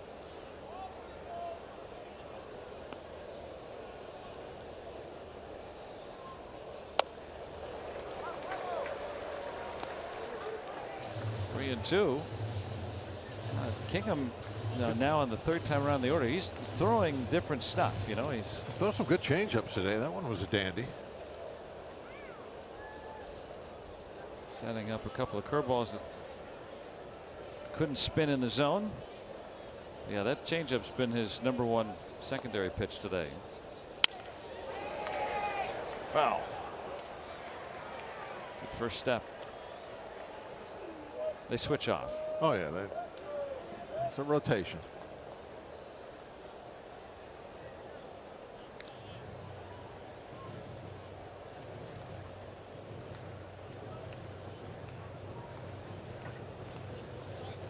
Waiting to get a new stick.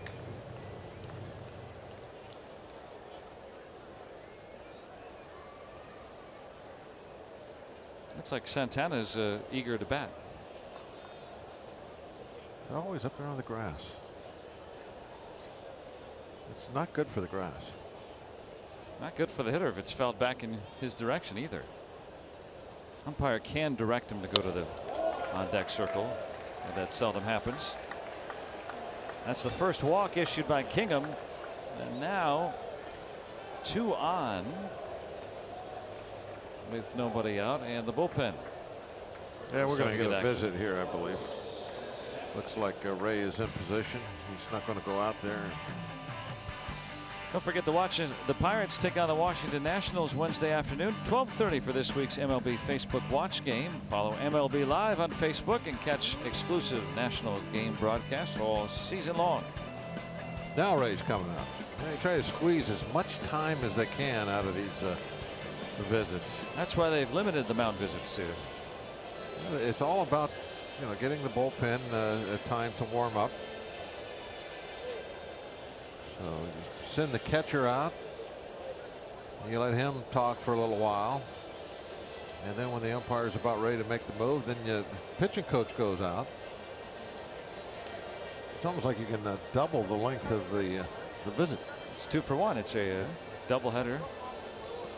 Mike Estabrook out to break things up. Move it along, boys.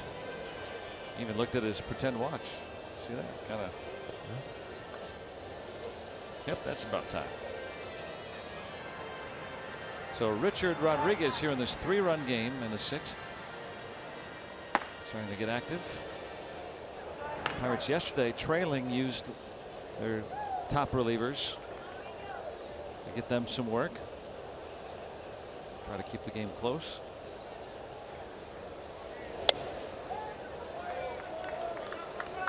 Ball 1 to Santana. He's flat out twice.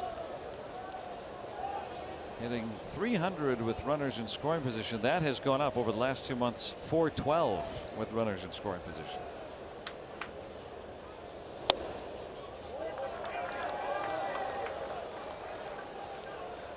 As well as Kingham has pitched through the first 5. Starting to labor a bit here in the 6th. Yeah, Williams on deck. Who homered off Kingham last time. That's. You don't want to have the bases full when Williams comes up. It's already got the home run off you. And Kingham, who has been ahead of a lot of hitters here early, falling behind.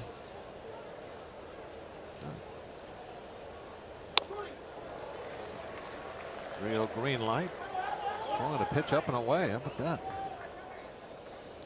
It's probably not the zone that he would prefer. No, that's not where you want to. I mean, on a 3-0, you're like picking out a certain pitch in a certain spot, and that's the only one you're going to swing at. I don't think that was it. That one maybe. And in foul ground, Moran finds it. That is a necessary out to get. Boy, and he recovered. That was huge, going 3-0, having him swing at the borderline ball 4, and then popping him up. Big at bat. Ooh. Big out. Yeah, you have to get that out, and he did. Good look on our Allegheny Health Network Supermo. A look of relief from the Pirates dugout. That's a big first out of the inning. You can see a path here to getting out of it now. A nice ground ball to Jay Halen. A little two-hopper. Williams has grounded into just 2 double plays. And I think he clipped Cervelli on the backswing. First day back from being out with a concussion. Not preferred, but that's just a little tap, but still, you're just so susceptible back there. Good spot for that pitch. That ball up and in.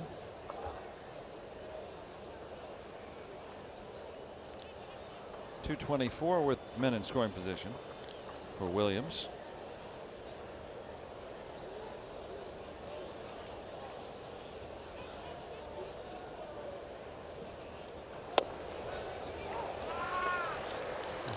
Right on the edge. This is definitely a pitcher's pitch. Knees, edge. Beautifully done. We'll sink to it too. Hits that ball, might go around the horn anyway. And he struck him out. Doesn't have to advance. He can't. That's the second out.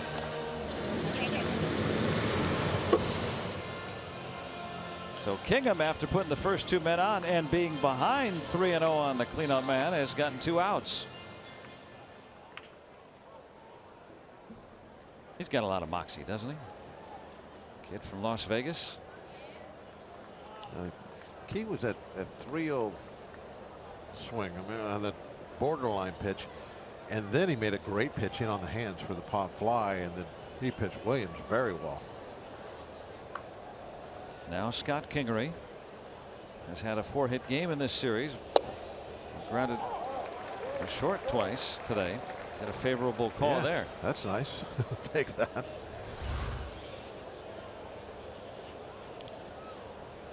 There's that Cervelli bringing that ball back. Yeah, it's here all along. We see that work a lot more than we probably think it should or would. Catcher yanking the ball back into the strike zone to frame it.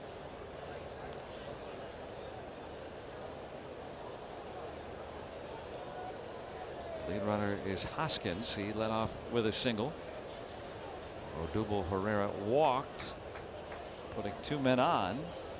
They're still there with 2 away now.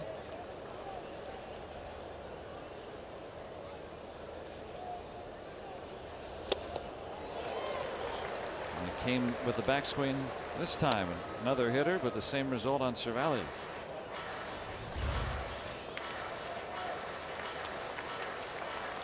I got him on the glove that time. Could hear it. Still doesn't feel great. Why he's getting hit so much? Didn't look like he's too close. And he struck him out. Nick Kingham, the rookie, recovers. That's some pitching right there. And he'll go to the dugout, keeping that lead.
First and second, nobody out, and down 3-0 on the cleanup man Santana. He finishes the inning, punctuating it with the strikeout of Scott Kingery.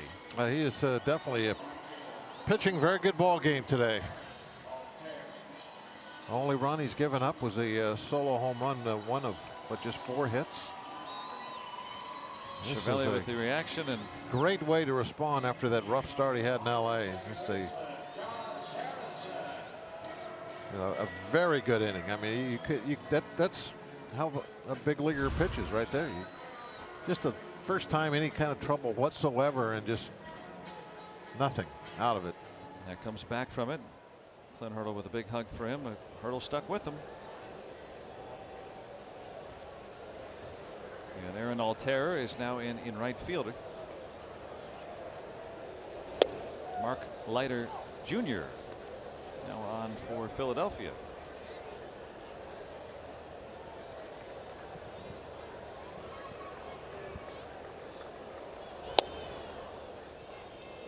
Bottom third of the order. Kingham spots due up third, so we saw those hugs. That might be the end of his outing, though, at 84 pitches. If you wished, probably send him out there against the bottom of the Phillies order again, but usually with these days, err on the side of being conservative.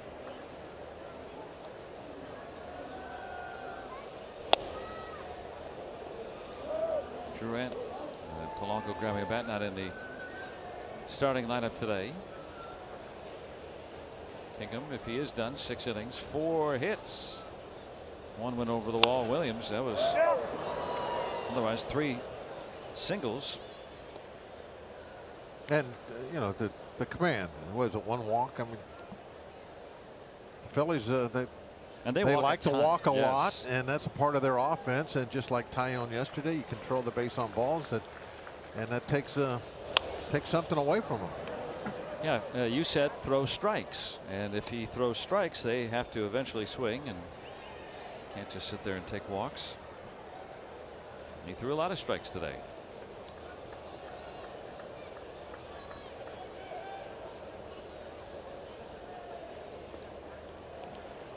And Anderson, for the Phillies, making his first major league start, gave up 4 runs over his 5 innings. Jay Hay makes the first out in the Pirates' 6th. Make your plans to come on out Friday. It's a free shirt Friday. The Pirates will host the Brewers at 7:05, part of a heritage celebration. Pittsburgh Crawford's t-shirt going to the first 20,000 fans thanks to AAA. The Pirates celebrate diversity and inclusion because baseball is better together. Go to pirates.com/free shirt Fridays. Pick up your tickets. Come on out.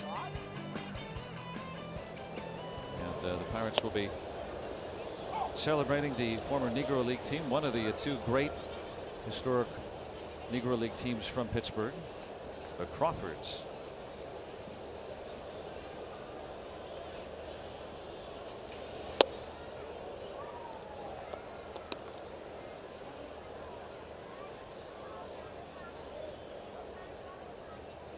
Pride Day here at the ballpark too, and some of the caps part of the group outing.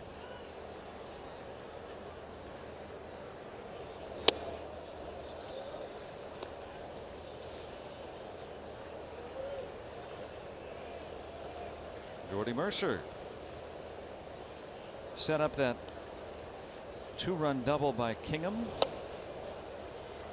with a 2-out single his last time around, but Leiter extinguishes him for the 2nd out. Jordan Luplow will get the at bat, meaning that Kingham is done for the afternoon. In line for the win after a strong close to his outing. Edgar Santana now getting up. Threw 1 pitch yesterday. Kingham in line for his 3rd win. Kingham won those first 2 starts and had not been the victor since. That can change today. Luplow had a really good thing going down at AAA. And he is the final out here in the Pirates' 6th. And the Buccos own a 4-1 lead.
At PNC Park before the ball game, Diana Napper. Thank you all so much for coming out to the hashtag Pitch for Hope. A lot of fun was had. It was the Pitch for Hope Women's Baseball Clinic as Abby Lane got her picture taken with the skipper. The ladies learned hitting, pitching, fielding, and more. And after the clinic, all the participants and their guests were able to have a private brunch as we get a nice picture from Sharon Volpe. Great experience with Pitching for Hope with Pirates today. Hashtag Glimmer of Hope. A lot of good stuff. Joe, you mentioned last half inning. Pride Day today. The Pitch for Hope Women's Baseball Clinic before the ball game. Sunday really is. And I know you guys have mentioned this many, many times before. It's also Kids Day at the ballpark. A lot of stuff going on and a great way to spend a sunny afternoon on the North Shore. Oh, yeah. That's... Well, baseball's always first, but I love how the game has gravitated toward, trying to involve anybody that wants to come out. If you're a parent, you bring your kids out, specialty themes, and try to get everybody that wants to come out, even if you're just more of a casual baseball fan, at the park. And for those who are dedicated to the game, they bring their glove.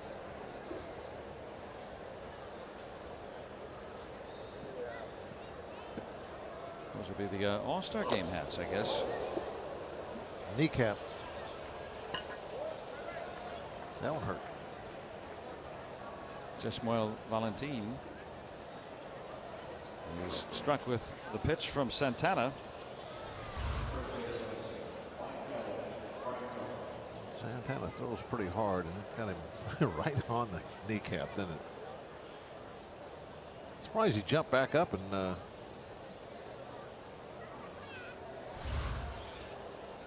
jogged down there right away. Trying to make it feel better. Walk it off. Michael Franco ended up awarded an infield hit back of the third.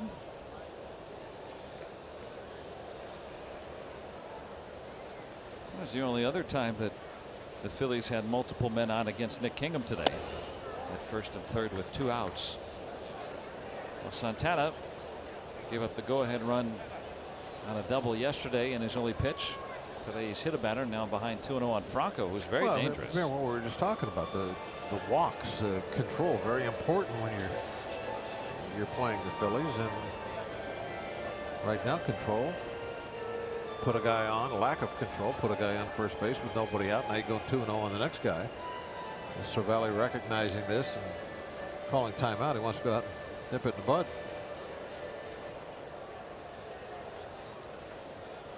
Yeah, Franco's not your typical 8-hitter. He's been hot. 373 over his last 17 games. Has a good bit of power. It's off Cervelli's glove. Valentin will move into scoring position. That'll probably be a pass ball, I would think.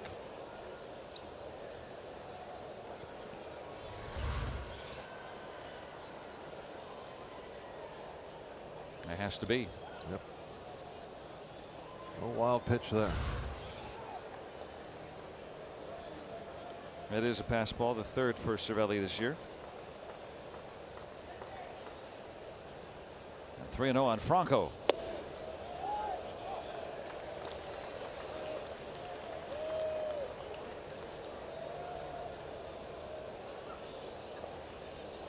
Jake Arrieta, last night's winner, improbably so, especially after his first 3 innings.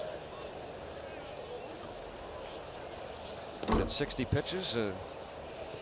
Tyone through the first 6 had really outpitched him, and the fact that he went 7 was kind of something that you weren't thinking the way the game started, but hung in there.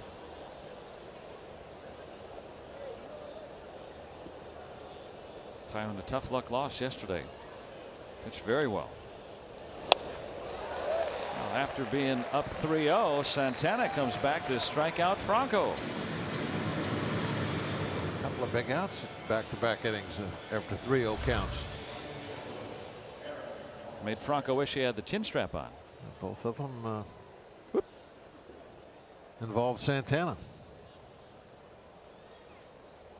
That's right, Carlos at the plate for Phillies.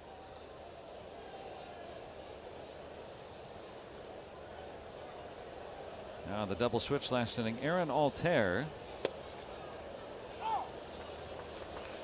came in on the double switch, batting for the first time today. Looks like Edgar is back in that strike zone now after that visit by Cervelli. And being aggressive. A 3-run lead. You got to hammer the strike zone. Might have been the crux of what Cervelli was telling him, because they might do that. Yeah, even if they center one up and hit it well, that doesn't mean they got a hit. Could be well hit right at somebody. Yeah, it was hit very, very well, but pounded into the earth. Got to throw strikes. Yeah, it's a tie ball game, you know, then maybe a 1-run ball game, you got to be a little more careful with certain hitters that can do damage with that one swing. Knapp in the leadoff spot today. First Phillies catcher to bat leadoff since, as far as we have easily accessible numbers, which is 110 years ago. Which still boggles my mind that we can look back instantly for anything in 110 years of baseball. Kyle Crick. I don't understand how the internet can look back that far, because there was no internet then. Oh yeah, that's a good point. I don't get that. Yeah. Boggling my mind again today, Bob.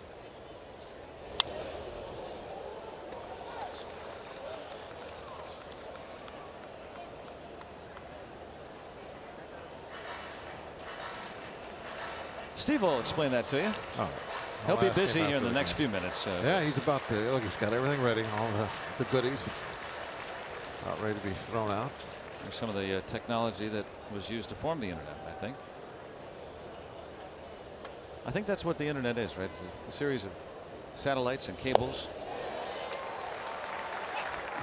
Santana, a nice job coming back after the hit batter and being behind 3-0 on Franco, and he comes back to finish off the inning rather tidily and keeping the Pirates with a 3-run advantage here.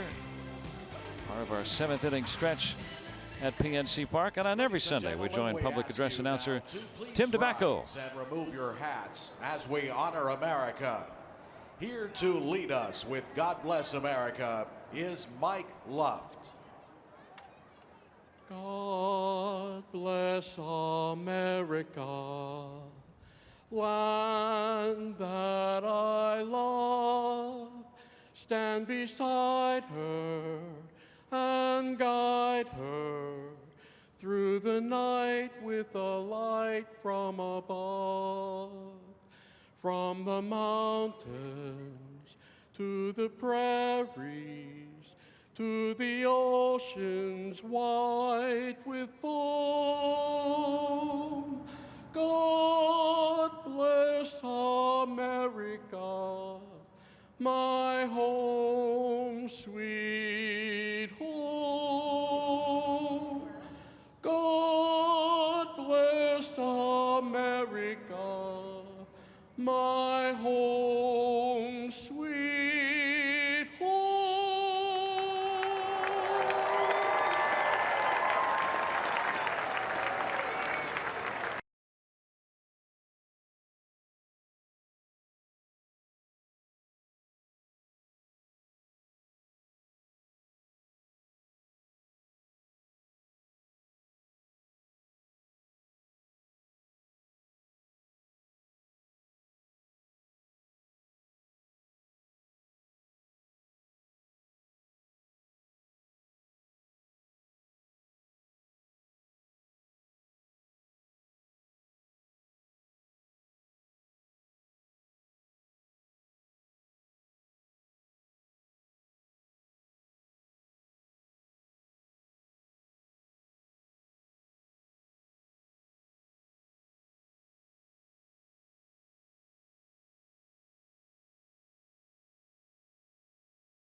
Give some goodies to the folks in the grandstand.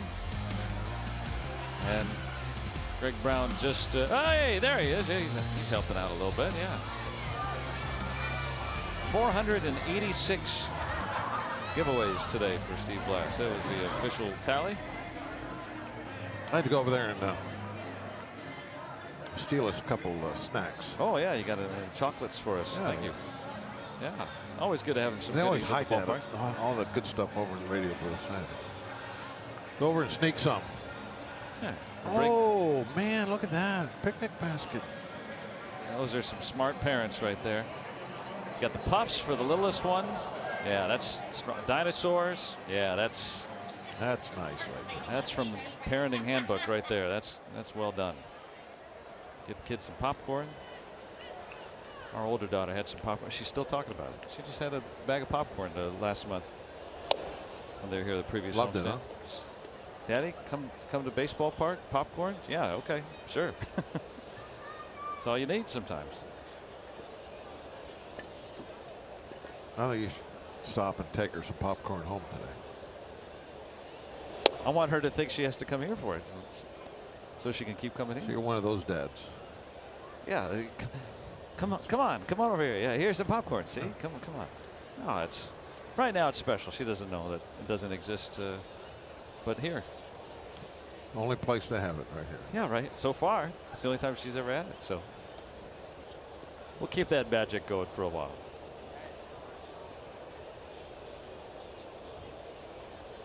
Bell, the leadoff man, fourth time around in the order for the Pirates. 3-run fourth inning, highlighted, capped by Bell's double and Kingham's 2-run 2-base hit. Prior to that, Jay Hay with a run-scoring single back in the second.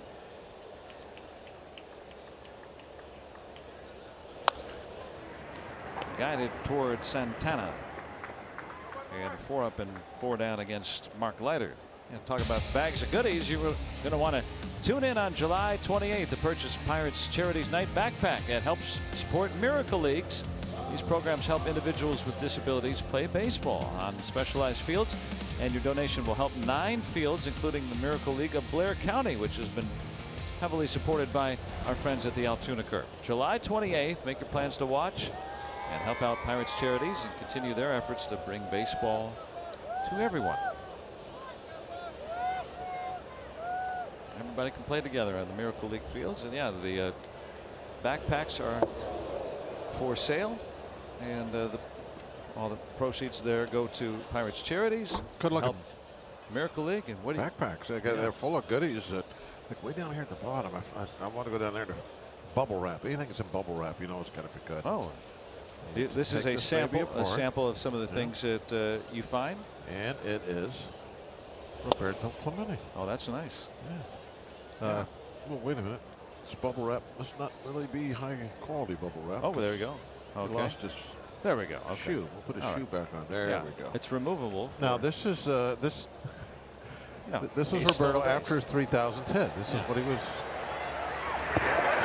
Marte with that speed beat it out. Clemente could run like that.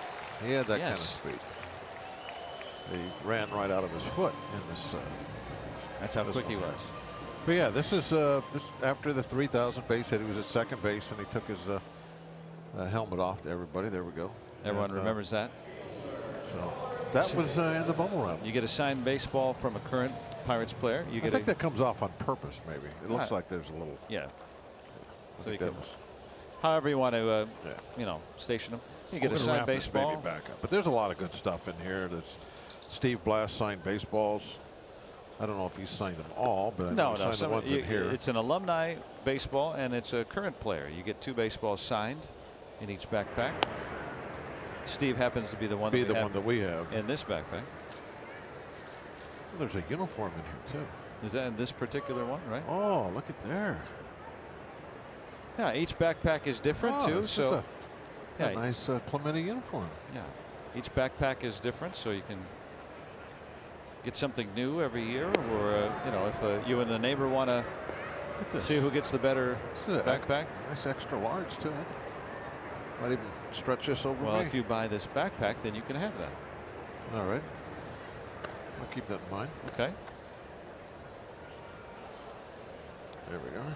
Nice folding. Did you ever, you know, I have to pack occasionally. Work at Kaufman's or something, or? Okay, we'll put this back. It's got other stuff in there, but we're going to put that back down.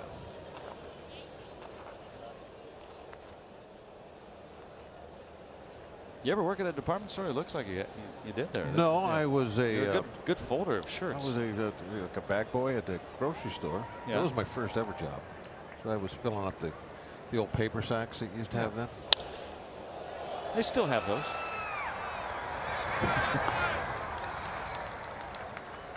That's the second out in the Pirates' 7th. Went to the grocery store in California. They asked me if I wanted to buy a bag. Walking back to the hotel, I had to buy a bag to go back to the hotel with my stuff. Getting a little warm out here today. Took off the Dickerson uniform right right after that 1 for 4.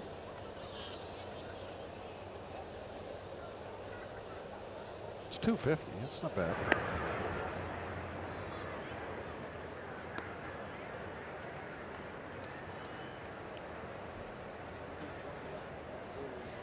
Colin Moran hitting better than that this year.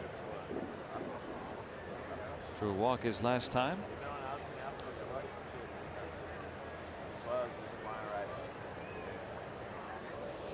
Bunting.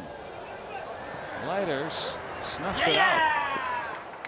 Yeah, I think he pounced off the mound. I think he thought about it ahead of time, and he gets the final out. Pirates retired in the 7th.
And as you enjoy a Miller Lite, look forward to the whole true moment later in today's game.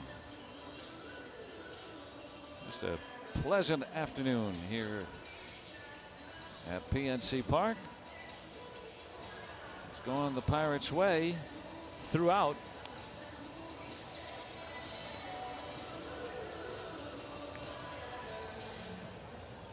Not a bad seat in the house. Kyle Crick now on. Having a pretty darn good year. More than halfway through it. The ERA still very low at 2.25, and opponent batting average even lower than that at 2.05. It really sneaks up on you, doesn't it, when you see that season that he's had? He didn't make the ball club out of spring training. No, but been a great addition. 2 weeks in, he was called up. Well, you know, the team got off to a great start. We've talked about that today. Really, the first couple months were pretty darn good. But right there at the very beginning, the bullpen was very iffy. Now those first. And one of the changes they made was Crick got called up, and you know, it wasn't just having him out there, but that was one of the fixes, and it worked. The bullpen got much better after that. Ended up ascending to essentially where he is pitching right now, the 8th inning role, setting up Felipe Vasquez.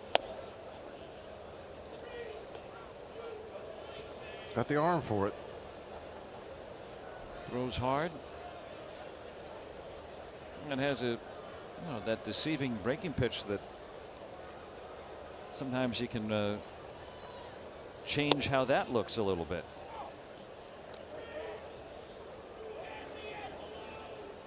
Earlier we heard from Phillies bullpen coach Jim Gott, your ex-teammate here in the late 80s, and he was talking about how you would kind of sometimes be inventive on the mound. Sometimes we see Crick do that with that breaking pitch there. Try to do some different things, maybe make it a little tighter, make it a little bigger, sweep some more. How does a pitcher do that? I mean, it seems like that would be hard to do in the midst of a game, but no, it's not. That's why when I hear some of the changes and how it's like I did this, I've been working on it for 3 months. I'm like, okay, whatever. Oh, because you can do it pretty easily. It's no big deal. It's like do. Okay, so you could move the position of your fingers It's or just pressure. like little simple things, moving come down a little further on the side of the ball, drop your arm angle down maybe one time. There's all kinds of stuff you can do. I've moved back and forth one side of the rubber to the other, and that, that's like I've heard guys talk about that like it's a moon landing or something. Like, oh, I moved to the other side. Yeah, well, big deal. I used to move to the side to get out of the other guy's hole. I didn't like pitching. You'd be landing. So you just move to flatter ground. The mounds are a little better nowadays the way they're made, but the plant foot. There were some guys that you would be pitching against, and they would dig out a cavern up there, and if you got on the side of it, you'd almost turn your ankles. I'd go over the other side of the rubber. It kind of looks like nowadays the moon it's not surface. Nowadays it's not a big deal. They incorporate a lot of clay. You don't get that problem. I used to like to the little hole in front of the rubber. I used to like to move that hole forward so that you were throwing your fastballs a foot quicker than it was before. And if you keep the rubber all covered up and who you're pitching against plays along, you could be throwing a good 7 or 8 inches in front of the rubber. You kind of do what Carter Capps was doing, except he was bouncing off the rubber trying to deliver closer to home plate. There's all kinds of little things you can try to do. Maybe quick pitch somebody. Yeah, that's what Crick was trying to do, and Herrera trying to bunt, caught off guard. That was one of my favorite things to do as I got older, is the old quick pitch. Varying the timing home. Just step and throw. Nobody on base, you can do that, right? Well, I would do it out of a wind. I pitch from a wind up, not a stretch. So it didn't make any difference. Some of that high heat. Yeah, with nobody on base, you have to pitch from a stretch with guys on base. That's some of that Sherman, Texas heat. Right on by.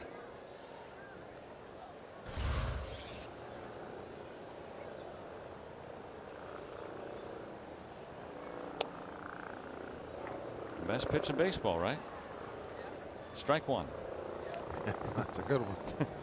The old adage. You know what the numbers are. Yeah. Pirates have been good at that today.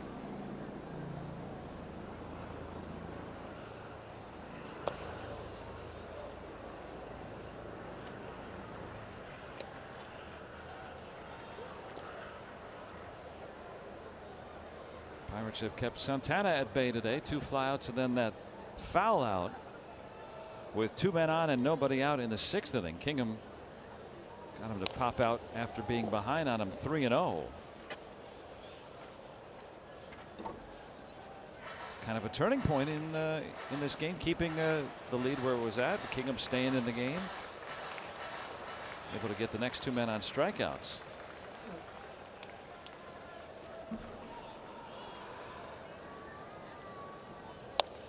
Big shift on, don't need it. To strike out everybody. Crick with a pair of Ks in the inning.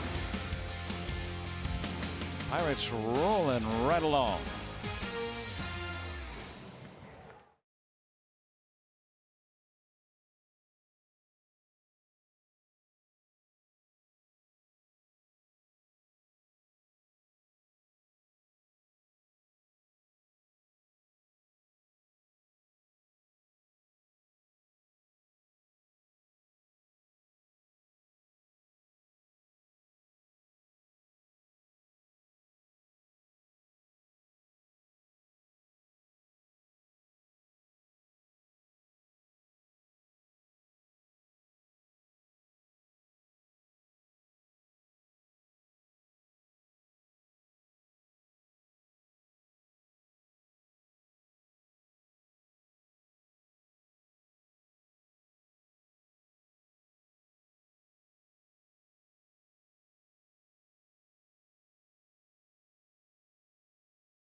It's been fun for Bucks fans here today, trying to take the series finale, and they'll try their hand against the rookie lefty Austin Davis. Not much experience so far, just 8 innings on the year. Been giving up a lot of hits. Everybody hitting over 300. Pirates have a nice comfortable lead right now, though. They don't need a whole lot of offense. Vasquez will be coming in to get the last 3.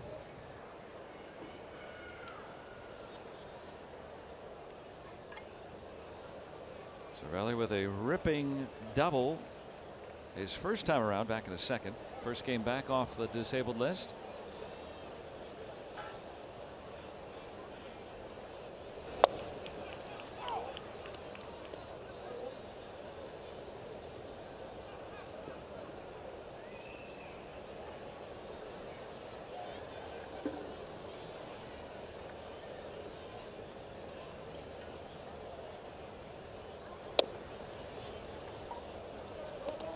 Now ball and a strike.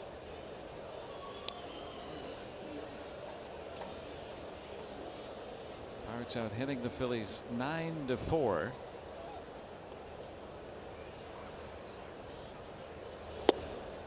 And the last scheduled meeting between these two clubs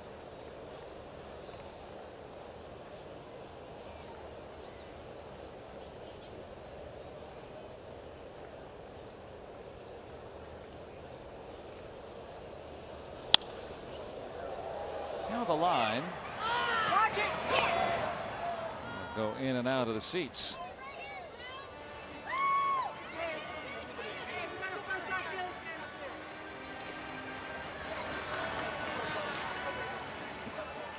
There you go. Give it to a kid. Every baseball should go to a kid. Especially on Sundays. It's kid day. Yeah. Boy, I like. Need to make it a rule. Yeah. Every baseball that goes in stands has to go to a kid. Altair flipping that up there for him.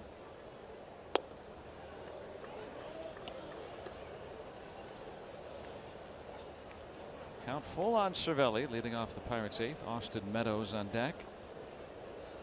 Harrison due up 3rd.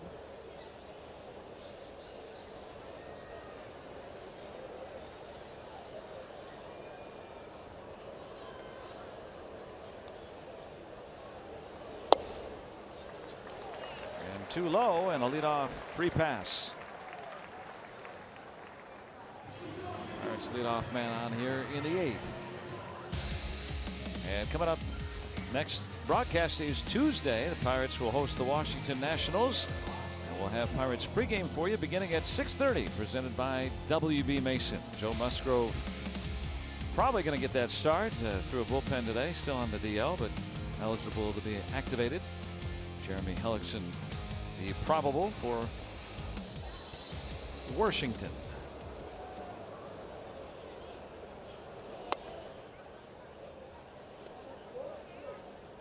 That's how my great grandma used to say it. Washington. That's how I've said it my whole life. Yeah. I'm from Southern California.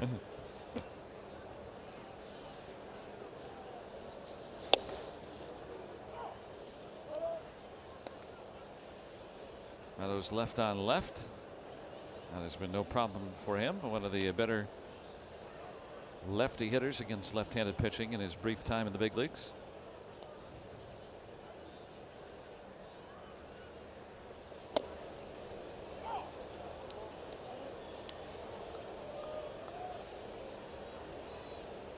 Predictably, the Pirates getting Felipe Vasquez ready for the ninth. He pitched yesterday with the Pirates down a run and threw 25 pitches in that inning.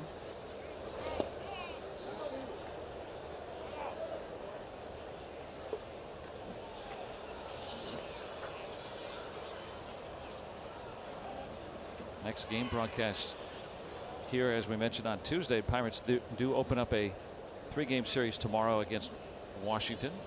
No off day. The Pirates, like the Phillies, in a spot where they're playing 11 games in 10 days leading up to the All-Star break. Phillies are doing them all on the road. They got a 4-city trip. They're going to make up a game in Baltimore.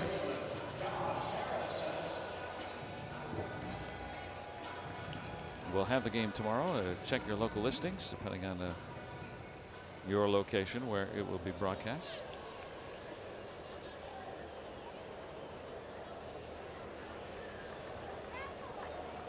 Here's Jay Hay, an RBI single back in the second.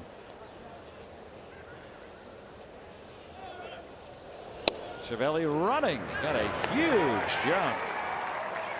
First stolen base of the year for Cervelli. Pirates have swiped 4 bags today. When Cervelli's stealing them, you know you're having a hard time with that. Off a lefty. Ran on first move. Yeah. If you run on first move, you get your best jumps off lefties. Cervelli has to go back to second. Franco has the second out. The lefties, traditionally, they don't rely on a quick delivery home to prevent steals. They rely on some deception, so they're normally a little slower to the plate than right-handers. You can get those good jumps. If you guess right, he's not coming to first. Cervelli able to do that.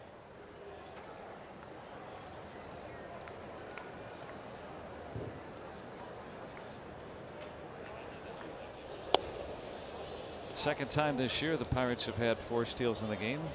The other time was Friday against these Phillies. Marte had 3 of those, didn't he? Mm-hmm.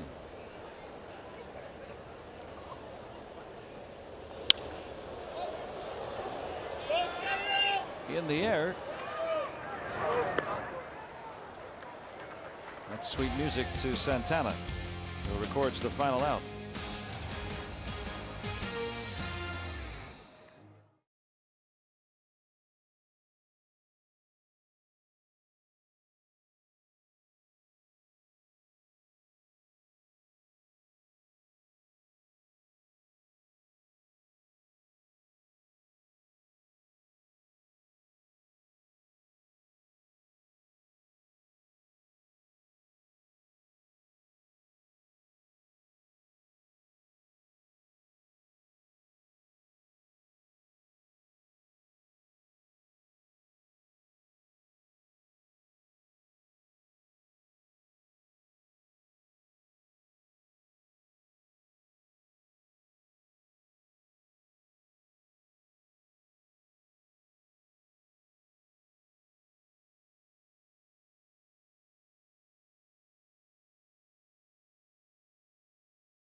tight ball game for the Buccos here today. They need 3 more outs to put the Phillies on the decline after their 6-game winning streak in jeopardy. Pirates trying to snap that 5-game losing skid in. Up there go the Pirates. They're going up. Yeah. Yeah, see that?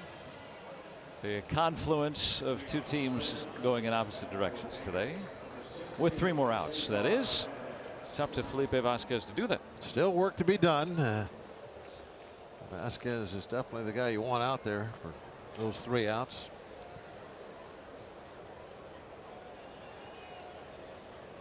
And Cesar Hernandez pinch hitting for Davis to lead it off.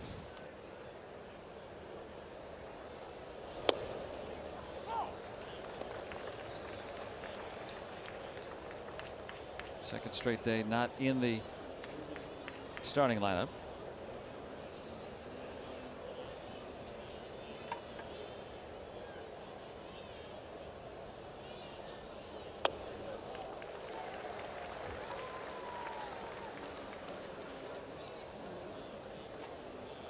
Yesterday 25 pitches for Vasquez, so no big deal. Second straight day of work for him.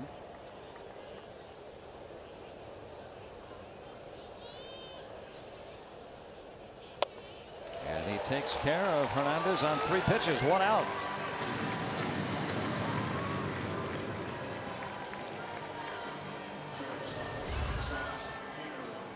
The hard slider coming in, which is so comforting to know you have Vasquez when he's right coming in these games.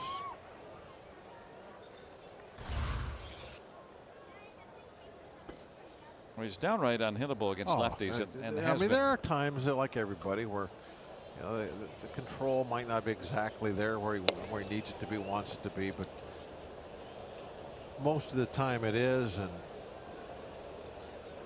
And then there's occasionally where it almost looks like his stuff is so good. He's throwing over 100 miles an hour. He's got the great changeup. The breaking balls are there, throwing the ball where he wants to, and it's almost like he's, even though these are major league hitters, like they're throwing against high school guys. Yeah, I mean it's completely overmatching.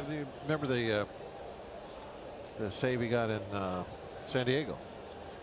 It was almost, I wanted to kind of chuckle a little bit there. It was, they couldn't foul the ball off. When he's at his best, he is the best, I think, when he's at his best. Because of the 4 pitches, because of the velocity. But of course, this year now the command, which we didn't see waver hardly at all last year, kind of off to a sluggish start. But since the velocity was off to a little bit of a sluggish that's true start too. either. He wasn't throwing real hard early on, but he is. He says that's by his choice, so it wasn't injury or anything. Just doesn't want to throw hard. Huh? If he needs to, it's there, he says. Pitching comfortably at 96. Pitching comfortably at 96. We've seen that throughout this year, but occasionally, like you said, against the Padres in both series this year, he's thrown 100 miles an hour routinely. They wanted to those days. Yeah. No need for it so far here. Vasquez has allowed runs in just 1 of his 13 outings since the calendar turned to June, so has been much improved. Strikeouts have gone way up. Yeah, he looks like he did last year. Yeah. And he struck out both men he's faced here in the 9th. And the 96 is definitely getting it done just fine.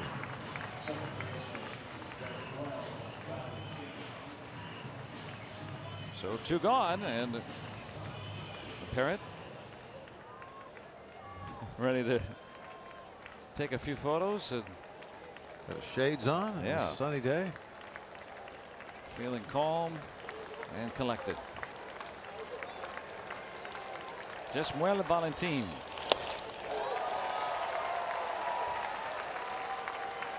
Light hitting rookie.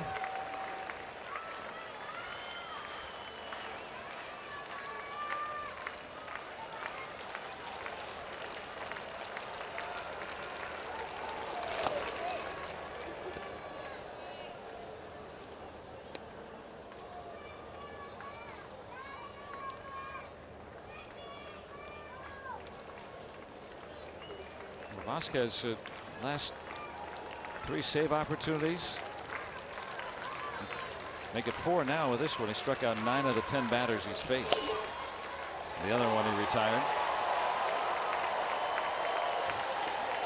He just turns it on to another gear. Makes it look so easy at times.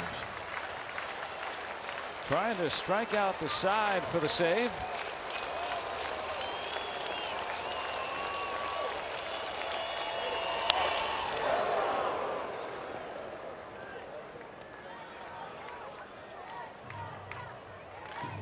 That's about all you can do to spoil it. 98.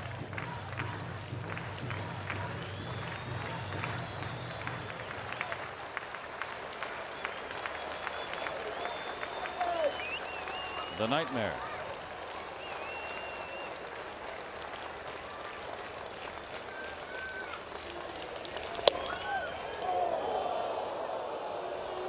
Count even on Valentine.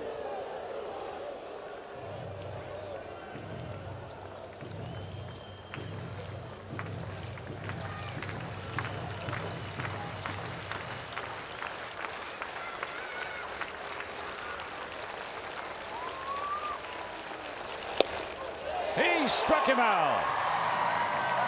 Vasquez strikes out the side in the 9th and preserves victory in Cervelli's return. Pirates will get 1 in this series, and it feels good. A well-played game that goes the way of the Buccos. Well, I think the story today is all about Kingham. I mean, he just pitched fantastic. What a great start for him.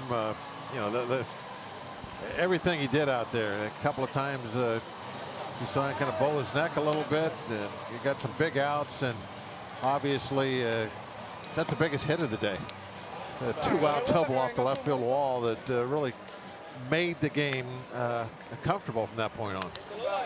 Cervelli providing some of that energy in his return today, and Kingham his first big league hit. He earns the win thanks to the save by Vasquez. Pirates win it. And let's go out now to Paul and Michael. All right, Joe and Walkie, thank you very much. And yes, we get to say finally, and look, the Jolly Roger has been raised. The Pirates snapped that 5-game skid. They do it in a very nice way. It is all about Nick Kingham. I want to talk about what Felipe Vasquez just did.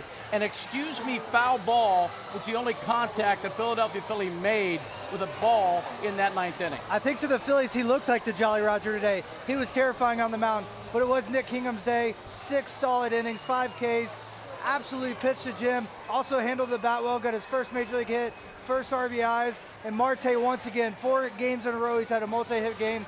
These guys are playing better. They're trending in the right direction the last 2 days. I liked what I saw today. I thought they had a lot of energy, a lot of poise, and really put it to the Phillies in the sense of pulling them back with the energy they've shown the last 2 days. They were so close yesterday, but they finally get it done today. And the man that brings a lot of energy, Mr. Francisco Cervelli, is standing by right now down on the field with Robbie and Smikowski. Robbie, take it away. Yeah, Paul, first game in a couple weeks. A double, a run, a walk, a stolen base. Just another day in the office for Francisco Cervelli. How tough is it to be out, and how nice is it to be back? Well, this is the love of my life. Every time I'm here, I feel the luckiest man in the world. And I got a stolen base today. Yes. Where does that rank in moments, big moments in your career, stolen base? Well, I'm one of the leaders in the team. Yeah, can't wait to see the next one. When you look at it, how do you get acclimated? You didn't catch in your rehab assignment. How did you look so comfortable this afternoon? I don't know. I got an easy guy to catch. He helped me a lot, and I try to be as quiet as possible and do everything I can just to win the game. How about when you look at Kingham? He threw 6 innings. The only time he had multiple runners on base was the 6th inning, and he had it with no outs, and he got out of it. What made him good? Well, that's when you see when the guys are good, when they got a lot of problems and bases, and they can get out of there with just very clean. So we got a good group of guys here, man. So you come back, the Pirates win. Coincidence? No. Why not? Because we like to win too. You know, a lot of people think that we come here every day to lose a game, and it's not true. This is a baseball game. It's a hard game. We're going to put more effort to win games, and then I hope you guys can come. Okay, well, thank everybody for coming out. Wish them all a good day. Happy Sunday. Happy Sunday. It was a happy Sunday, Paul. Here on the North Shore, the Buccos close out the series with a victory. Well, good things come to those that wait, but boy, the waiting can be awfully difficult, sometimes the hardest thing in the world. But as we promised throughout the broadcast, it's time for our Miller Lite, Miller True Hold. And you know what? We're going to give it all up to Nick Kingham. His line as a pitcher, 6 innings, only allows 4 hits, gives up 1 run. It was a solo home run, strikes out 5, walks 1. Talked about that 6th inning. We had 2 on and nobody out. He gets out of that. And then the big hit of the day, a 2-out, 2-run shot to the wall as he goes in with the double. So our Miller Lite, Miller Hold True moment, certainly a well-deserved Nick Kingham. Yeah, he was outstanding, very poised today. He did everything he could do to possibly help the Buccos win today. His stuff was outstanding. He got everything in the mix early. Great job by that kid. It's going to be a whole lot of fun to break down a Pirates win. And we're going to do that straight ahead when we bring you the Pirates postgame show presented by the Allegheny Health Network, and it's straight ahead right here on AT&T Sports Net.